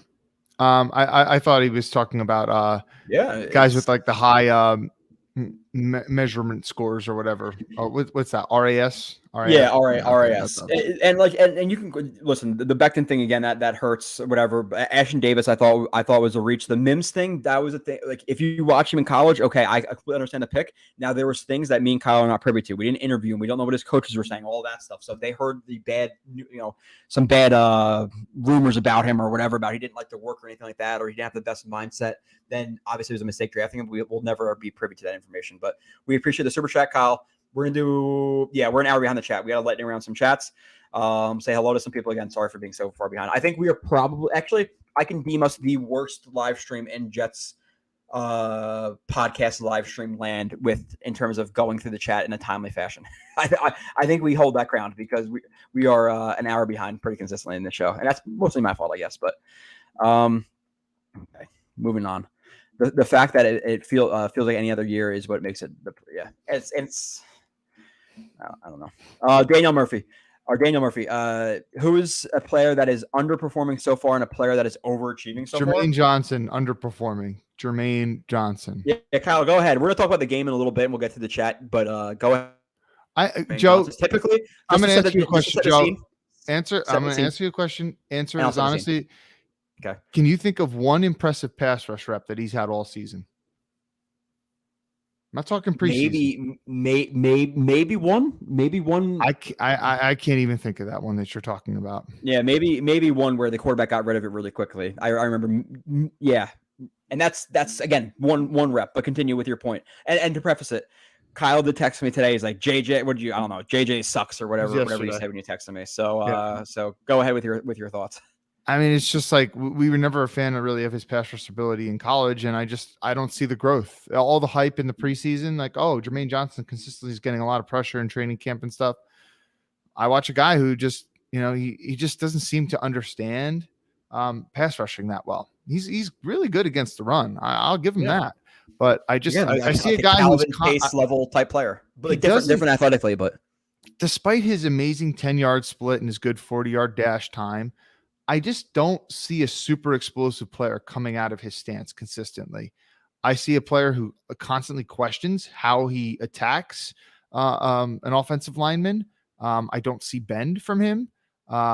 His spin move's not that impressive. He doesn't use speed to power that well. So I mean, I don't get it. It's just like a guy who, I'm gonna take a stab at the defender, chop my feet, lose all my momentum, and then just barrel into him with both my arms at the same time, rather than using one arm to try to beat him with length. I think bought into, like, maybe I don't want to say we, but maybe even I bought into the hype a little bit this year, and I thought, like, 5, 6, 7, 8 sacks, maybe we can do that. But we questioned him coming out of college in terms of his pass rush plan. I know he has good athleticism, but I don't think he's like a freaky athlete. And that's when we said when he was drafted, I think he's a really good run defender and a guy who, a few years is going to have like 9 or 10 sacks, maybe like Calvin Pace type of year, but it's more effort and strength and like the want to over like really clean pass rush moves and that type of thing. But so far this season, he's been disappointing me. I haven't really seen a ton of good pass rush reps, and that kind of questions like, does Will McDonald need to see the field more for when Jermaine Johnson is rushing? Like, he should never really be rushing on third down, and it should be Huff or it should be McDonald. To be fair, I haven't been impressed with McDonald so far this season. But with that being said, I do have more. Huh? He only really played last week, right? It was only for a few reps. Yeah, but I'm just saying. Yeah, what do you have? Like 5 or I don't even know what he had. I'm just saying, when I have seen him, like, Trent Brown stood him up pretty solidly this past week. But I have more faith that McDonald will be a solid pass rusher at some point this year than Jermaine Johnson. Now we'll kind of layer this in because we have plenty of chat to get through and plenty of the defensive stuff. But the defensive line in general, and the defense in general, I guess, Kyle, it's just, I get that quarterbacks are getting the ball out quickly, but 1 sack, 0 turnovers in 2 games. They're playing well. They're not playing elite 85 Bears, top 5, top 3 defense, in my opinion. They've had chances for picks, man, and they're dropping them. Like Michael Carter had a chance for a pick 6 this week. Yep. Another almost one against the Patriots. Mosley had his chance last week against the Cowboys for a pick. He had another one this week too that he had a shot at. And there was another which player was it? Was it Carter again? It was some other player that also had a shot at a ball this past week too. But they've had their chances. So yes, the fact that the quarterbacks are getting the ball out really quickly does hurt them, and I get they're not going to have 7, 8 sacks in one of those games, but still 1 sack in the last 2 weeks, 0 turnovers when you've had chances. Reed got beat on that 3rd and 12. The defense, I don't know what the numbers were on 3rd down this week, but there's plenty of situations where I thought they should have got off the field, but they didn't get off the field. They allowed the Cowboys to drive right down their throats, score a touchdown on the opening drive. I believe, again, I completely forget because I didn't chart it. I watched the film once over.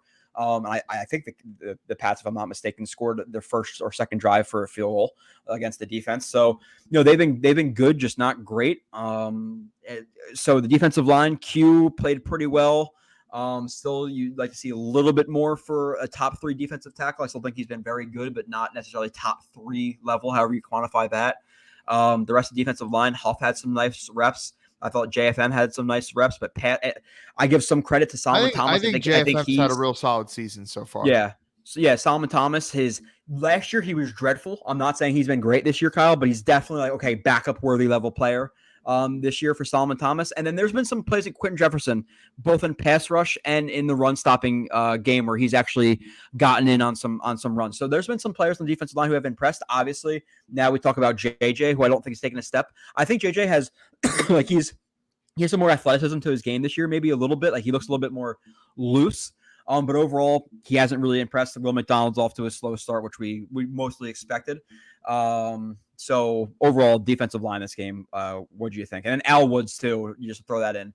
He should never be rushing the passer. He should not be on the field to rush the passer. Stuff the run. Get a nice player or two in the run game in this game, but you ask him to rush the passer, and the quarterback has a perfect pocket to step into every time. There was one play too. I forget the exact type of run that the Patriots did, where Al Woods was doubled, and he looked like he was giving no effort on that play. They really washed him down on that play. That was really strange. I was like, what the hell is he doing here? I really wish I clipped that. What was the other player that you mentioned? In terms of disappointing, I guess I was saying JJ Woods, obviously McDonald's, slightly, but not really. Then I was praising JFM, Q a little bit, Solomon Thomas a little bit, Quentin Jefferson a little bit. I don't think you can be super disappointed in the D-line this week. I mean, you do want more from them, but yeah, exactly. I mean, like good, but not great, right? Michael Clemens, I don't ever want to see him in on pass rushing situations, obvious third and longs. No. Get him off the field. He has no business being out there. In terms of, he was solid against the run this game. He had a real nice stuff late in the game. Yeah, I don't know. Nothing else is standing out too much. I probably want to see a little bit more from Huff, but teams are not sleeping on him at this point like they did in previous years. And you're getting rid of the ball quickly. So, want to know something hilarious too? I didn't even mention at the beginning of the show. I recorded my my Cowboys episode last week, Kyle, and something got like some tech problem happened with the conversion of the file, and it was just me talking the entire time without the film clip up. So I recorded the entire show for absolutely nothing last week, which was also great. So you did that once before with Mark Schofield too. Yeah, my first episode ever of TOJ. I remember that. Gio what a says, gentleman. He came back and did it with you again. He did. Yeah, he did. Credit to him. Gio says, yeah, I laugh at the Jets' misery for the last few years. I'm hoping he's a Jets fan and not a – like realistically, unless you're a Giants fan, unless you're a fan of one of the AFC East teams, like can you really hate the Jets and root for their misery? Like at a certain point, you have to feel bad for the fans unless you have a personal problem with the fan or you live in like somewhat close proximity to a lot of Jets fans. You know what makes it hurt even more is how well the Dolphins have been playing. Oh, yeah, number one team in the AFC minus maybe the Chiefs right now. Like that we talk about like that. It's like them, the Bills, and the Chiefs. Two teams from our division. But okay, let's keep going on. Assassin says, we'll get through it, brothers. Just do what I do. Don't go to games or buy. Yeah, I have season tickets this year. And like that's what me and my buddies do. So like I don't want to go to the games, but I want to like that's our years I knew they were going to be bad. I didn't go to games. 2017, we were talking about tanking that season. I mean, I literally was 2017 season. I was rooting from the tank from game one. Yeah. And this isn't to be a downer with Rich. It will make it even better when we finally are a great team. 100%. Hopefully by the time I die, they win a Super Bowl. But it feels like we've been through, like we were basically relying on what Rich was saying here for the last 15 years or so. And it felt like this was the year where it's finally different, where you had the Favre year with the hope. You had Rex years with the hope. You had the year of hope with Ryan Fitzpatrick to get to the playoffs. You had hope, but no hope for a Super Bowl. You had this year with Aaron Rodgers, and it felt like this was the year where it turns. Every franchise turns. The Cubs, the Red Sox, whatever it may be.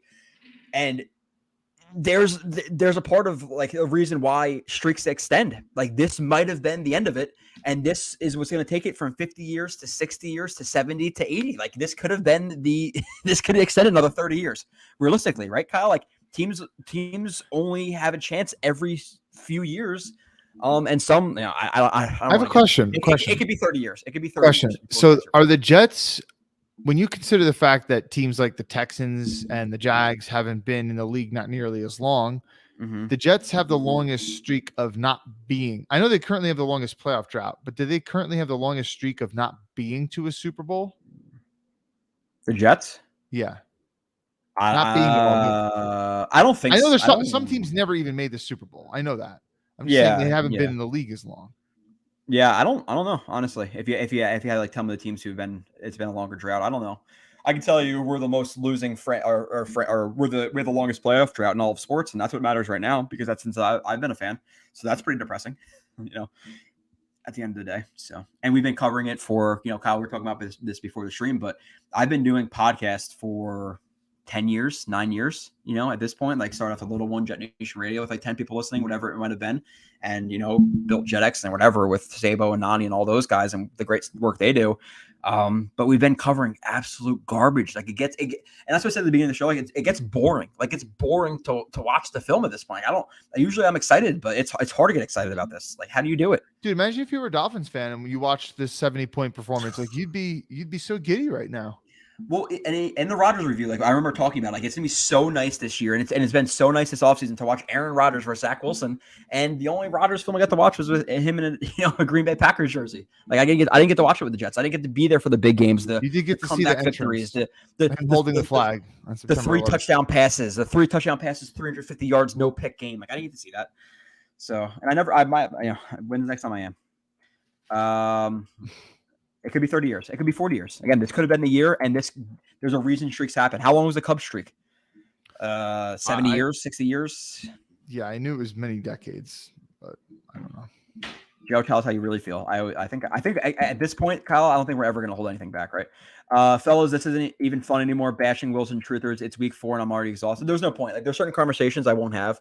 People at work will try to have conversations with me about the Jets or backup quarterback situations. And I'll start to talk about maybe I thought they should have brought in Colt McCoy or this. I'm like, listen, like I don't even really want to talk about it at this point. Like I've been talking about this stuff the names change of the people we talk about, but it's been the same conversation for 10 years. I don't want to do it anymore. Like let's just fast forward to 2024.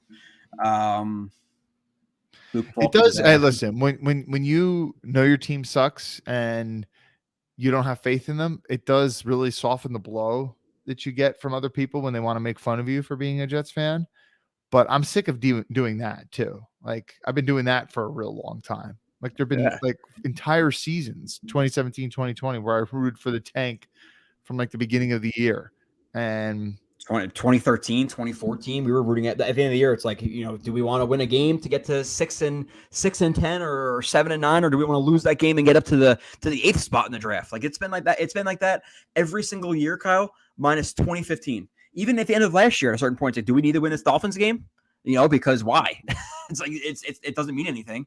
Like we haven't had a meaningful game for every single week of the season since 2015. Again, it was and just think about that. Like the craziest stat, someone put it out there, is Tom Brady never played in an NFL game where he was mathematically eliminated from the playoffs. Eagle Fang says Quinn Williams has been a ghost since I'm not gonna go as that far again. I think he's been very good. It's just you're not gonna get there when the ball's out. That.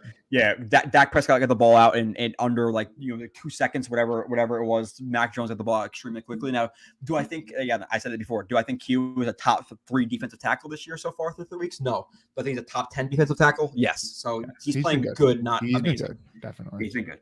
What the fuck is about Saucy ran out of juice?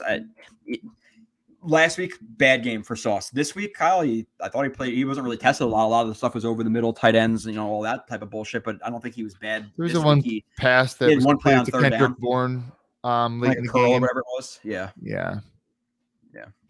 Q was fine. Even that wasn't even that bad. No. Sauce was fine this game. Oh, Joe, you're muted. Was I just breaking up? You were just it was like a really delay or something like that. Okay. Anyway, yeah, you broke up a little bit before you said that, so maybe it was. I don't know if it was your internet today, but regardless, my best memory is when Derek Carr hit the Hail Mary to beat us in the. Kyle, is that our favorite memory since 2015? I was going crazy when that happened, man. Now I can't really say that because I can't I was at the Titans game and I saw the Zach Wilson bomb the Corey Davis and I'm like 4 or 5 rows up or whatever. Like that's exciting, but in terms of the most impactful play of a season at the time that it was made, it might have been that play. Like that might have been the biggest play we've had in the last 10 years. Yeah, and then of course we beat the Rams, so it doesn't even matter. We can't even lose right. We can't win right. We can't lose right. There's nothing. I hate Doug Marone. Doug Marone and the Jaguars. I hate him so much. The locker room cannot be Zach's safe space. Courtesy of solid and acceptable. The locker room will fracture if they continue to back him. It will. You could be the nicest guy in the world and be a team captain and all this shit. If they keep running out a guy who's the 85th best quarterback in the NFL, the locker room's gonna get it's gonna fracture. So as it should. Yeah. Let's see.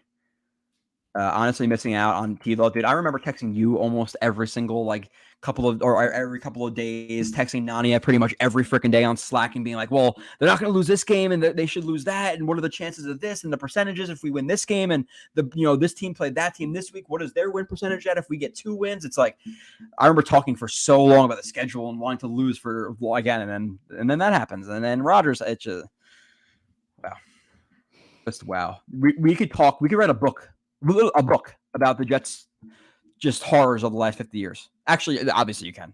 Even the last 10 years you can.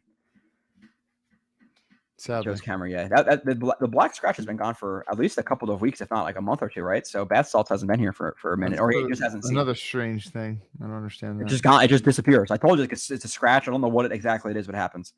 Joe, have you watched Tim Boyle tape? I watched him in the preseason. I did not. When he got signed here, I figured Joe doesn't like Tim Boyle. Dude, he was an Aaron Rodgers guy, and he got brought in for Aaron Rodgers, and I knew what he was going to be. He should be cut, or he's going to be third string quarterback who wasn't going to play. So I haven't watched him. I watched him in the preseason. He wasn't terrible, but yeah, I'm not a big. Joe doesn't like his body language either. I think he's I don't think he's the nicest guy in the world. My read on him is that he could be a little bit of a douche, but maybe not. Maybe I'm completely wrong, but that's behind the curtains. Just my thinking about how he acts sometimes. Brissett trade would be a playoff run team. If they brought in Brissett, I like Jacoby Brissett. The week after or the day after Aaron Rodgers goes down, I could easily see a world where the Jets are a 9-10 win team this year. Who's Brissett with right now? Wow, why do I forget? We've been talking about it for weeks too, and I knew it last week, and now I completely forget. So some of the chat will say it, some will throw it. Not with the Browns, I know that. That was last year. Yeah, but he got 1 year, $8 million. I forget who it was from, but Brissett is on this team, Kyle. Right now, we're 2-1, right? We probably win versus the Broncos. You're 3-2. With him, let's say last year. We're kind of in the same situation as we were last year. If we had him last year, we, in my opinion, again, could be wrong because things go differently. Things can go differently in the game. We win both Pats games, right? Minimum, we win those games. And you win, let's just say the Lions game, there's 10 wins right there. Boom. Easy. It's just like, so this year, could we be a playoff team with Brissett? I think so. Is it going to happen? No. I think we could be a 7-8 win team with Colt McCoy potentially. I don't think Trevor Siemian's as good as Colt McCoy. So I don't know. Is it a thing where they brought him in because of the offense and he knows it and he has connections with Hackett from some past offenses, or somebody that Hackett, I think it's somebody that Hackett learned, or somebody that learned offense under Hackett was with Siemian at some time. So I think that's the connection, if I'm not mistaken, but still. I don't know. I haven't watched a lot of Siemian tape, but I can't think of anything he really does well. Jacoby Brissett's a big dude. He's a big dude. He had some impressive runs against us last year in Cleveland. He throws a slant ball really well. Jacoby Brissett's solid. What is the added wins for Siemian this year, Kyle? It brings us from 5 wins to 6 wins with Siemian, 6-7 wins with Siemian. I would say with Zach, we win 5 games. The only thing that Siemian does is save you from having that 4-ish turnover game that Zach Wilson might have, where Siemian does not win you an extra game. He just stops Zach Wilson from losing an extra game. Yeah, and that could be the Commanders game. That could be whatever game it may be. But we've only scored 3 offensive touchdowns while we watched the Dolphins doubled our score for the season total. And by the way, we did get a lot of help with that defensive pass interference. Cobb, that call, little ticky-tacky. So we got a lot of help there. Okay, let's see. I don't know, man. Siemian can probably complete passes. I think this team is 2-1 with Siemian. If he was here the entire offseason and he had the entire offseason to learn the offense, and Tim Boyle wasn't just some piece for Rodgers or to do whatever the fuck that Tim Boyle's doing. Again, he's here for absolutely no reason if he can't be the backup to the backup. So there's no reason for him being here, just wasting space in the room.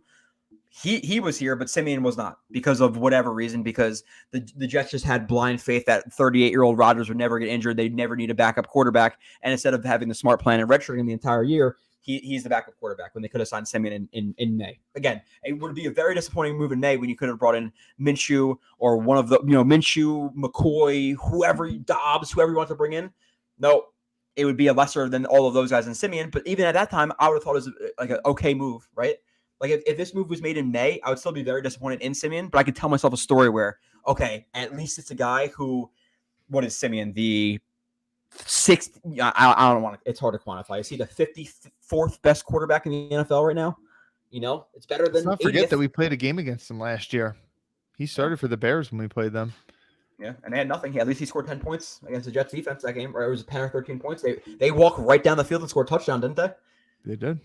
Yeah, I remember that. I remember thinking this game was gonna be so easy, and then the Bears drive down, and then obviously the Jets whooped their ass from there. But I'm like, really? Like we're really gonna get waxed by the Bears in the rain? Opening drive touchdown. Like this is just terrible. Steven says he honestly might stop watching this team until we're not a joke. 30 years of it. So I would never stop watching. Now, again, am I ever going to do this? No. But is there a part of me where I'm like, do I really want to do streams? Do I really want to do film reviews? Do I really want to write articles about this shit instead of just watching the team? Listen, they have 3, 4, 5 hours. Casual fan. Yeah, not even a casual fan, a diehard fan, Kyle, because I would still be on Twitter. I would still maybe watch interviews. Just turning into a casual fan. Oh, yeah. But even just being a normal fan, being a regular diehard fan, but not like an owner of a website. Like if I can pour, let's say, I don't know what I pour into the Jets every week. Let's say between going to games and actually, going to games and doing film are obviously different things, but anywhere from 10 to 25 hours a week of the Jets. If I can just turn them on Sundays, flip Twitter for a couple of hours, and how much time it takes me to flip through Twitter a week, looking at Jets news, it takes 3 hours of my time in a week.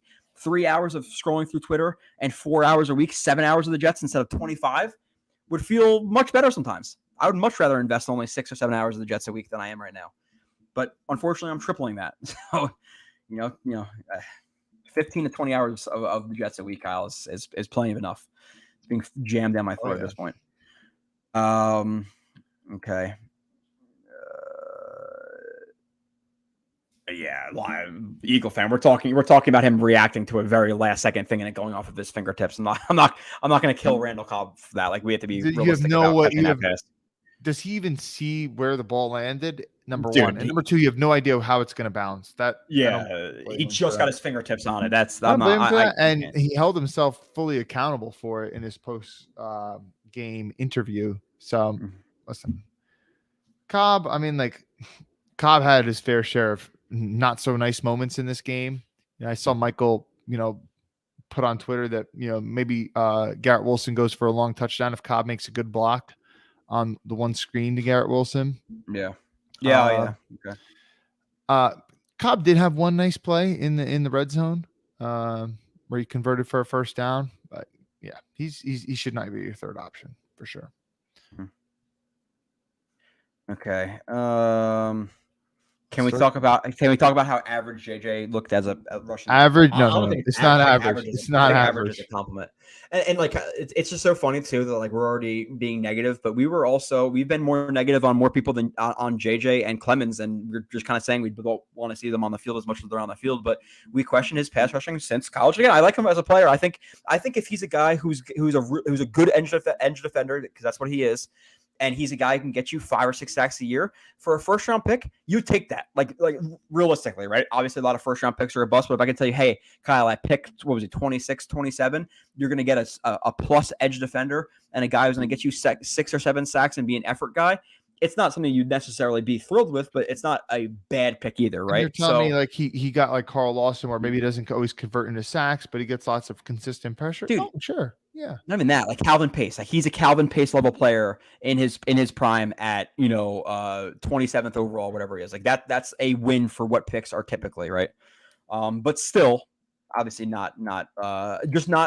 he's not living up to the hype. So much hype about him, man. He was constantly touted as a top 10 pick, and exactly all the offseason hype too. So you quantify that very well, because it's the offseason hype, and it's that on top of the draft hype, because I'm okay with what he's doing. I'm not mad at him because he's a 27th overall pick, 26th, 25th, 24th, whatever it was. Again, I completely forget at this point. He was 26. But I'm talking him more in the light of people who are talking about him as a top 5 pick, who wanted him at, the Jets were at 4, we're at 4, right?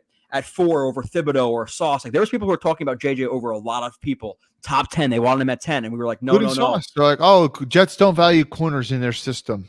Yeah, JJ it at 4. Has to be JJ. Dude. And now imagine if we took JJ at 4. how he would be feeling right now, because people wanted that. Remember, there were people who wanted that. I'm not saying he can't turn it around, but I don't think he's ever going to be. So there are people comparing him to people who are getting 15, 16, 17, 18 sacks, yearly. And I never saw that. I'm not trying to be negative here, but it is what it is. Swolesy brought it up, so blame him. Okay. Yeah, next jersey purchase, by the way, Kyle, which I returned my Rodgers one. I didn't put it through. $175 back in my pocket, but it's gonna be. I think it's gonna be a little bit now. I think I'm scarred enough where I'm just gonna, if I want to get like a new legacy white one, it's gonna be, like a throwback Cotry or Leon Washington or somebody like that. Because honestly, like even these guys, like I love Sauce, I love Garrett Wilson. But let's just live let's just go towards the really negative. It doesn't work out the next 2 years. JD, Salah are fired. Is Garrett Wilson? So are they here? And then I bought their jersey again. It's just like I remember the first time Garrett Wilson absolutely knows that he could put up 1,500 yards a year, and if he wants to get that big mega time deal, whenever he signs his deal, be the number one paid receiver in the league. He needs to start putting up the numbers. So I could understand why he might want to. Dude, the age that we live in now, who would have thought that someone like AJ Brown would have gotten traded? Deebo Samuel, I know that the Niners really didn't want to move on from that, but they at least probably thought about it, right? Like we see big time receivers get traded now. By the way, the completely off topic here, but do you know what channels the game is on right now? I'm trying to find it, and I cannot find the channel to the Packers Lions game. I don't know why it's on. Wasn't a lot of stuff in previous Thursday night, like last year, like a lot of stuff streamed on Amazon Prime? I could be wrong about that. Can somebody tell me in the chat if you know where it's on? And Kyle, can you scan the bottom of that? But okay. Let's just keep moving on. Outside of DJ Reed, the Joe Douglas free agency have been it's been very shaky. Josh Jones' ass. The O-line is not that bad. It is not that bad. I'm saying when your plan is for AVT to play guard the entire year, and then one injury happens and you're already moving him to tackle, I don't think that's the best plan. And we're talking about the AVT is not bad right now, or the line is not being bad right now. If Becton goes down, how good is the line? And I'm not even saying Becton's been playing great. I think he's been playing okay, but I'm not going to say he's been playing strong. This week or even last week, he's been all right. He is what he is. But if he goes down, then you're going to see the plan, because we were talking about planning like Becton's not here, and they didn't necessarily, or Becton and Brown. They didn't have a backup for Brown. Their backup was AVT, who you're now moving out of position. So if Becton goes down, again, Max Mitchell, Kyle on the left side, Billy Turner on the left side. No, thank you. With Zach Wilson or Trevor Siemian, who can't move, or can't make a decision. No interest in either of those guys. So and I've been a little disappointed in Becton, to be honest. I know he's coming. Was right tackle, and now he's back to left, so he's moving quite a bit. But I've been a little underwhelmed so far. So so Assassin can say Josh Jones is ass, but I think there's levels to ass. Is Josh Jones more ass than Billy Turner is? Could we have done something? Could we have traded a 5th round pick for a tanking Cardinals team who was giving away assets for pretty cheap? Could we have done something like that? If Kelvin Beachum was on this team, Kyle, I would feel much more confident than if he comes in, next week if Becton's injured as compared to Billy Turner or Max Mitchell, right? So we'll see. It's week 3, or we've been through 3 weeks. Let's see if we like their offensive line plan in a couple of weeks. The infrastructure is was built on a leaky foundation. It was. They didn't have enough depth at a few spots, and we're only through a few games. It's going to get worse at receiver. There's going to be an injury or two at receiver at a certain point this year. You're going to have an injury or two on the defensive side of the ball. You're going to have an injury to plenty of places. So it's not been exposed yet necessarily. Okay, would love to see Salah show some balls and actually bench Zach when he continues screwing up this week. Kyle, his leash, I think, is this week. I could see a situation where if it's that bad this week. Do you think there's a situation where he gets benched this week for Tim Boyle with Siemian inactive? Let's start there. Gets benched at some point in the game? Yeah, halftime, third quarter, fourth quarter, whatever it may be. If he throws 4 interceptions in the first half, you'd have to bench him. Oh my God. And it could happen, right? It could happen. I guess so, right? Teddy B got 3.5 to have a foolproof plan to redshirt. Exactly. It's not like we're talking. And is it because they didn't want to hurt Zach's feelings? Did they maybe think about bringing in a quarterback, but because not to hurt Zach's feelings, they didn't bring him in? But Teddy Bridgewater, Gardner Minshew, again, Josh Dobbs,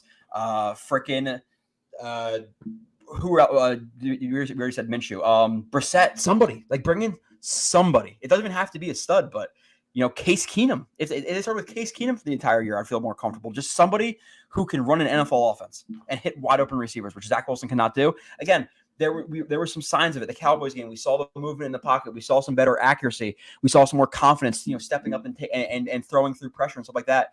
It was very small glimpses, but he took 4 steps backwards this week. So we're just.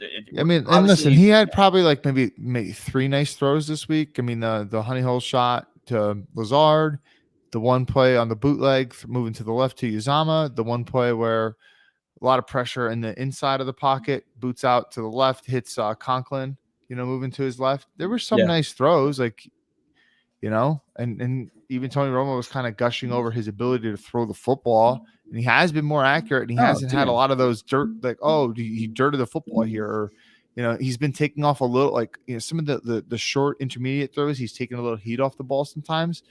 But that he just doesn't understand how to read a field. Like, second play of the game, he checks to a run. You got 3 blockers to 5 defenders, loss of 5 yards, and now you're dealing with 3rd and 14 or whatever. He just doesn't understand football. And then I don't know what Twitter account it was. Some Jets fan Twitter account's like, what happened to Zach Wilson? And he puts up some BYU highlights. And if you look at all those BYU highlights, it's a bunch of plays of Zach Wilson, either throwing outside of the pocket or throwing with a completely clean pocket. And it's like, and that was one of the things. And it's one of the reasons why it's so hard to evaluate a quarterback is he didn't deal with like a ton of pressure at BYU. And no one would really question his ability to throw the football, but things happen so much quicker in the NFL. And when you got to cycle through reads quicker, and like there was you even saw a little bit of this on Hard Knocks. Zach Wilson's entering year 3, and Aaron Rodgers is kind of giving him, like, he's being teacher, and he's being really firm with him. And he's saying, like, by this point, by whatever hit, you have to get the ball out by this point. Right. Mm-hmm. And Zach Wilson struggles with, like, how quick he gets through the reads, and sometimes he just panics, and sometimes it's like a little subtle thing, like slide in the pocket a little bit. Like Tony Romo said this on the broadcast, like the one play where Lazard's running a drag.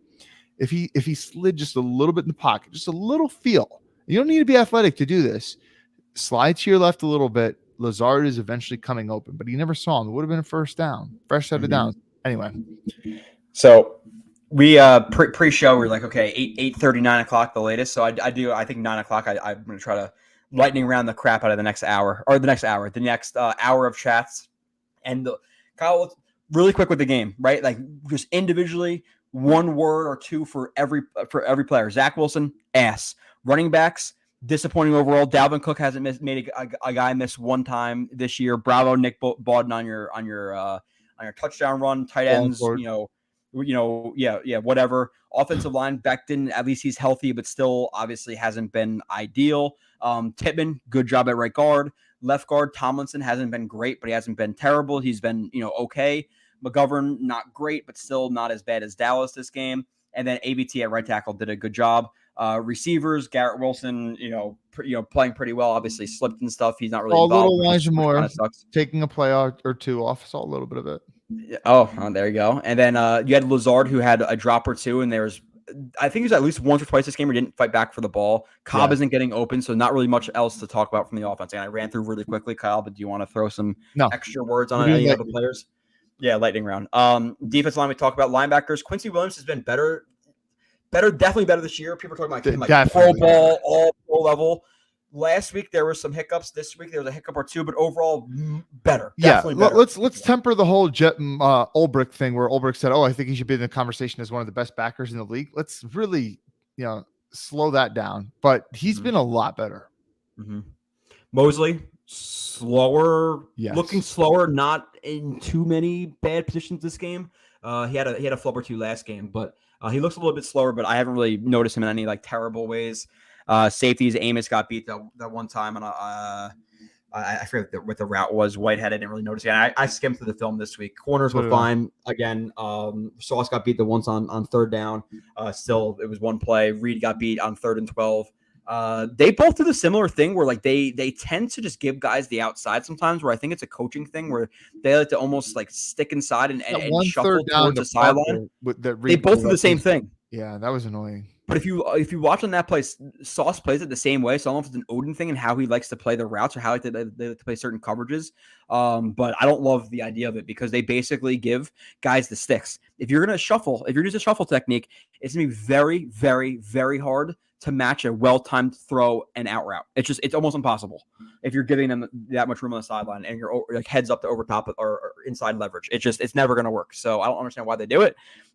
It's how Reed almost gave up a big first down last year against the Bills at the end of the game. Remember that where it's like a 35-yard pass and they just kind of let them have the outside. So we'll keep running through the rest of the game. Yeah, nothing else. Okay, Jan, can we get a video review?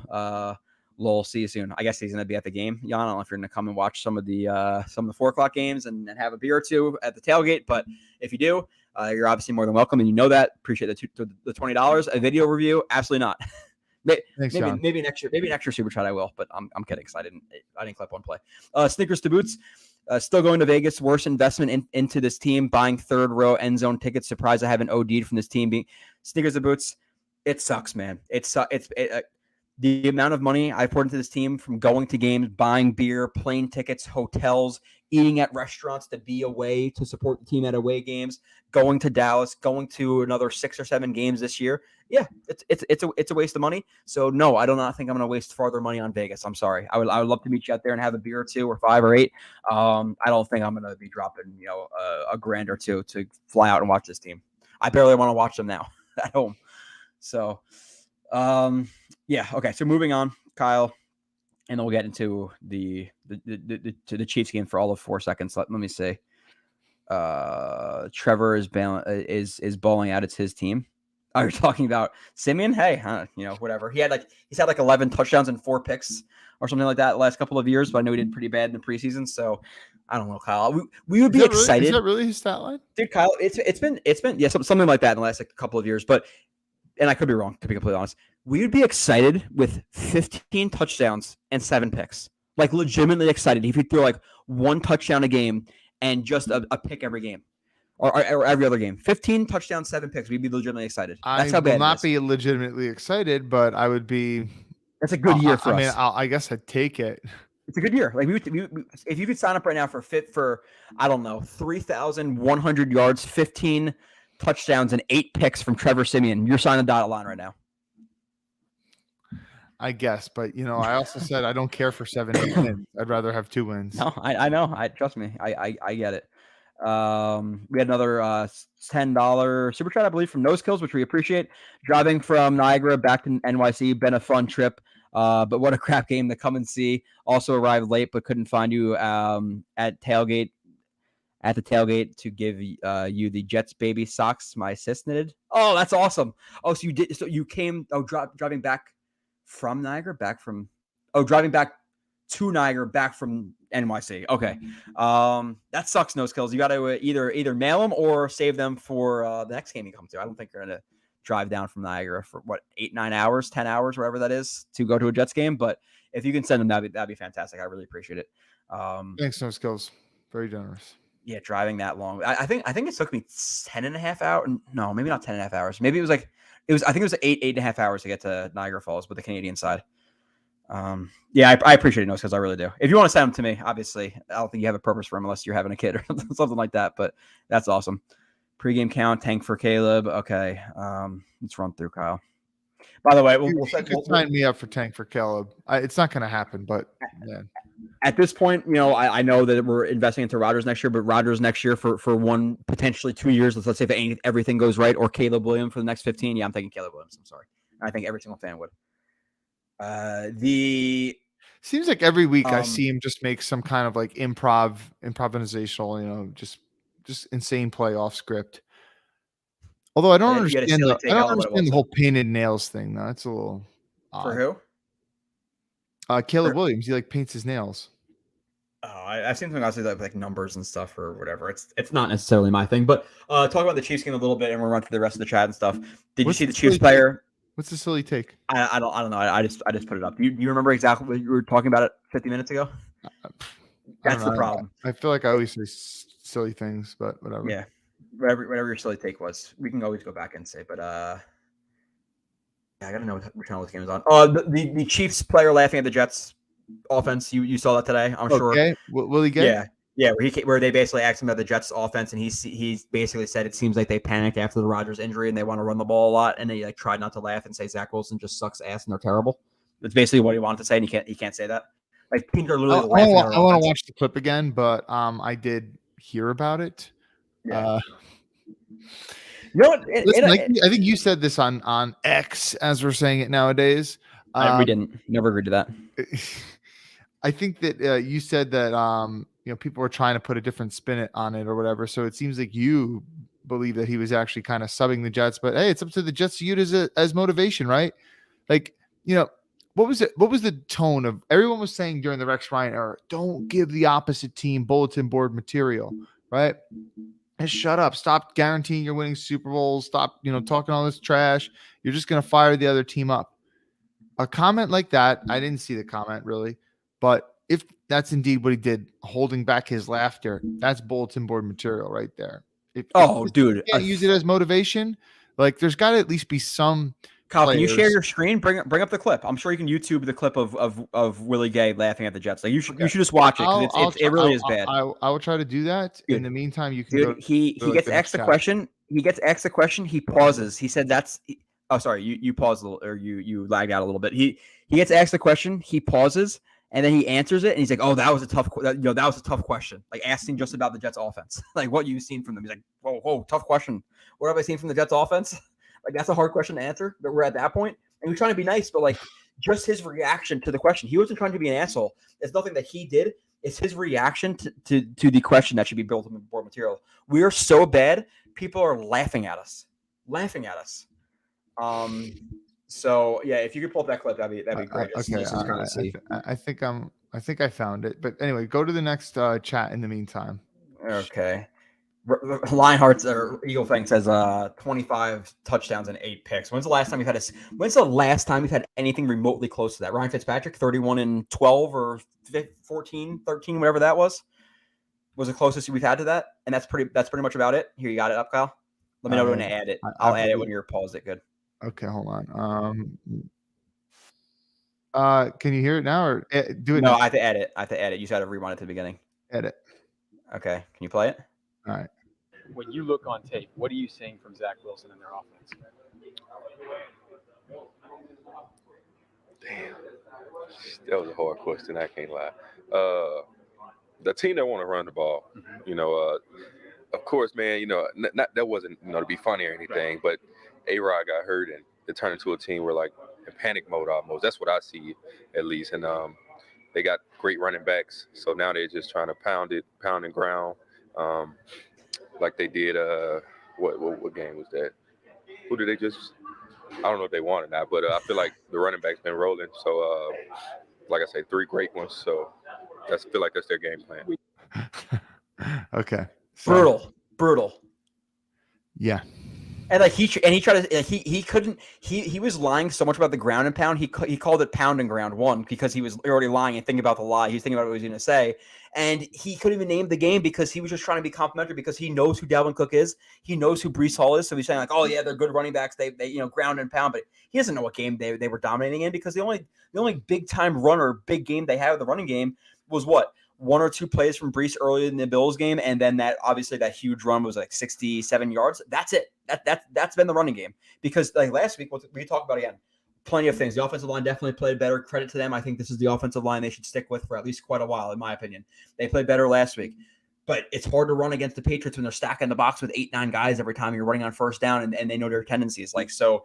The ground game has been nothing. And I hate the people who say, "Oh, we'll just pound, just ground and pound." It doesn't work in today's NFL. It just doesn't.